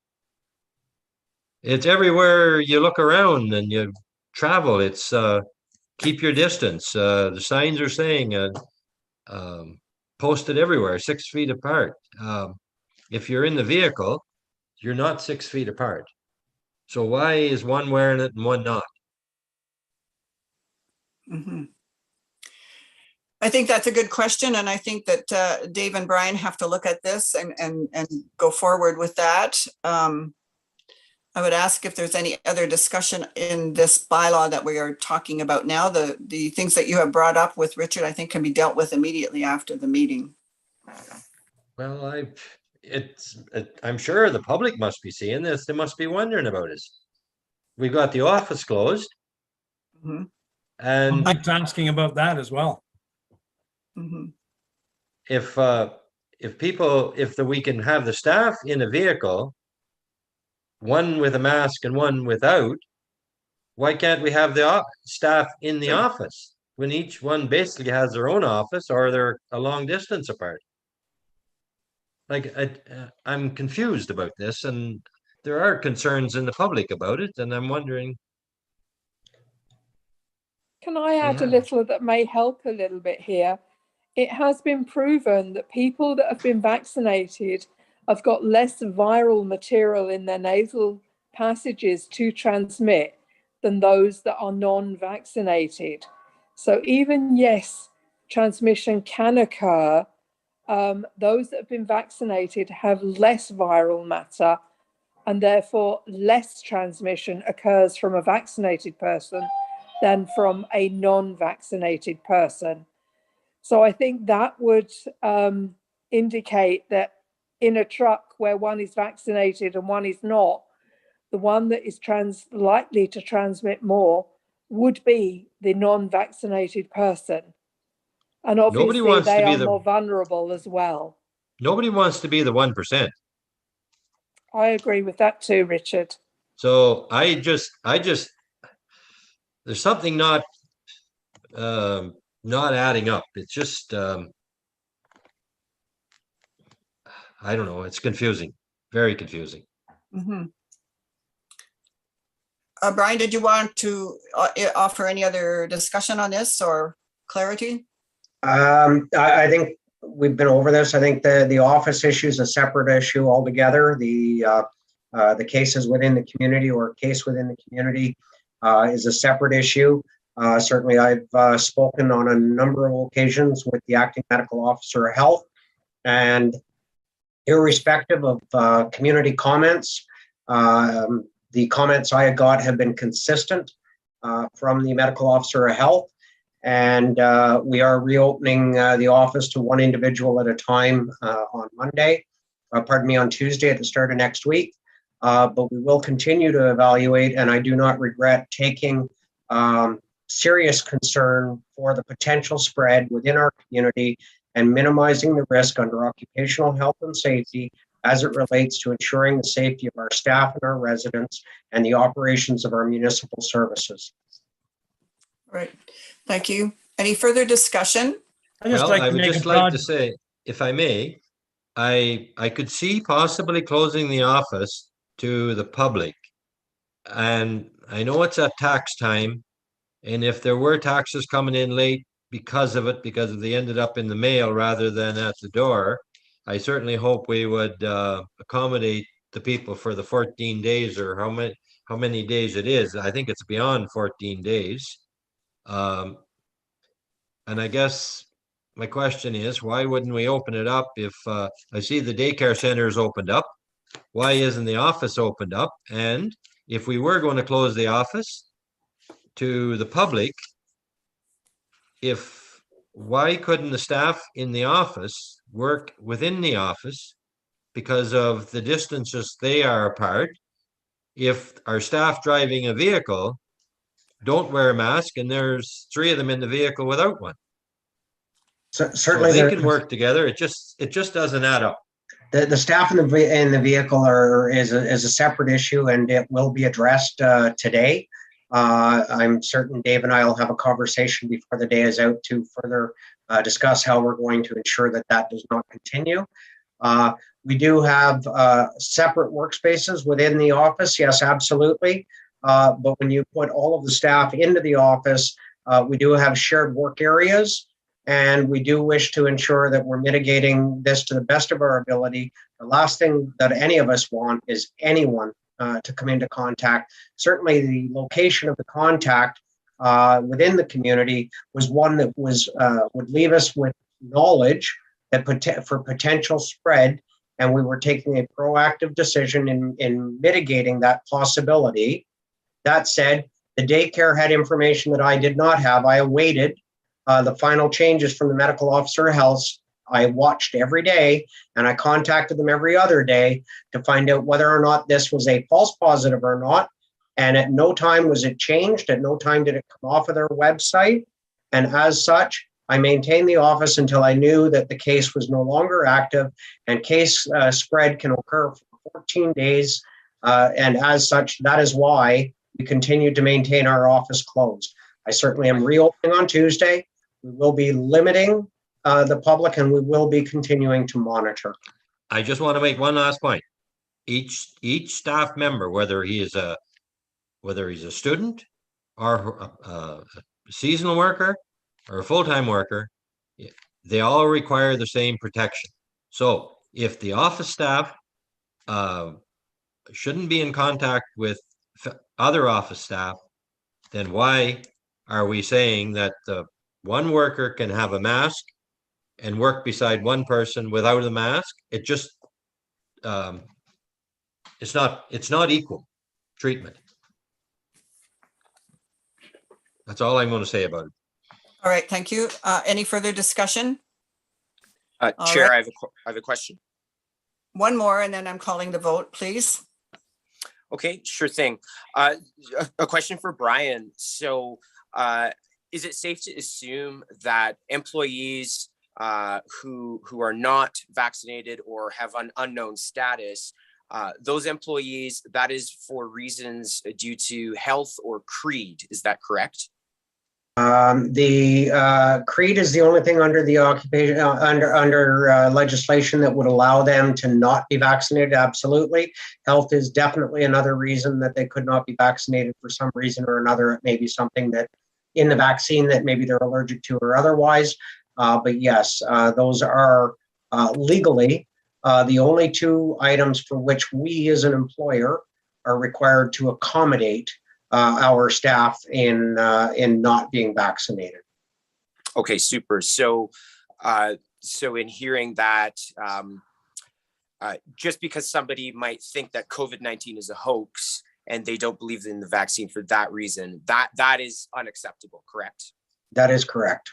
Okay, I just wanted to check and make sure that. I do want to let council know that I am still in favor of putting in an antigen point of care testing system every 2 weeks. Am I in the minority of that opinion? Because I think this is our last chance before we can make any kind of amendment. I personally, I will support the bylaw the way it is. I'm not at this point personally agreeable to amending it. I'm not saying we couldn't amend it tomorrow, should that be required by things that happen today legislatively. That's my personal opinion. Agree. Okay. Can I make one more short little statement? Yes, and then I'm calling the vote. And I will admit that it's way out there. I received my second vaccination on June the 23rd. I had a stroke on August the 23rd. I've been asked, is there a connection? I don't have an answer. I doubt it. But because of that, slight little possibility, I would not put my name to any legislation forcing people to have a vaccination. Thank you, Councillor Florent. All right, so we've had the discussion and that it be, so the third reading continues and that it be read a third time and passed in number 21-66, and that the said bylaw be signed by the mayor and the CAO clerk treasurer, sealed with the seal of the corporation, and be entered into the bylaw book. I would call the vote. Councillor Collins. For. Councillor Florent. Against. Councillor Harper. For. Councillor Bongo. For. Councillor Shala. Or And I'm for. It's carried. Thank you. The next. Okay, this is, okay, just let me catch up here. They have this moved by Councillor Florence, seconded by Councillor Bongo. The first and second reading being a bylaw to confirm proceedings of council bylaw, and that it be read a first and second time and referred to the committee of the whole of council. Calling the vote, Councillor Collins. For. Councillor Florent. For. Councillor Harper. For. Councillor Bongo. For. Councillor Shala. or It's carried. Sorry, third reading moved by Councillor Shala, seconded by Councillor Collins, being a bylaw to confirm proceedings of council bylaw as referred by the committee of the whole of council. Any discussion? Hearing none. Continuing, and that it be read a third time and passed in number 21-667, and that the said bylaw be signed by the mayor and CAO clerk treasurer, sealed with the seal of the corporation, and be entered into the bylaw book. Councillor Collins, calling the vote. For. Councillor Florent. For. Councillor Harper. For. Councillor Shala. or I'm sorry, Councillor Bongo. For. And I'm in favor, so it is carried. Agenda item 16, resolution to move into a closed session. There is no requirement to do so. Agenda item 17, adjournment. I have this resolution moved by Councillor Harper, seconded by Councillor Florent. Be it resolved that the Council for the Corporation of the Township of South Algonquin adjourns the regular meeting of September 1st, 2021 at 11:11 a.m. Calling the vote, Councillor Collins. For. Councillor Florent. I'm amazed that we never have discussion on these motions. Yes, I guess. On the motion to adjourn, you want discussion? No, there was something I forgot and I was looking for an opportunity to bring it to somebody's attention. Okay, fair enough. I can contact the Works Department after the meeting. All right. Okay, so I'm sorry, you voted, did you? Yes. Okay. Councillor Harper, Or Councillor Bongo, 4. Councillor Shala, For. and I'm in favor. The meeting is adjourned. Thank you, everyone. Have a good long weekend.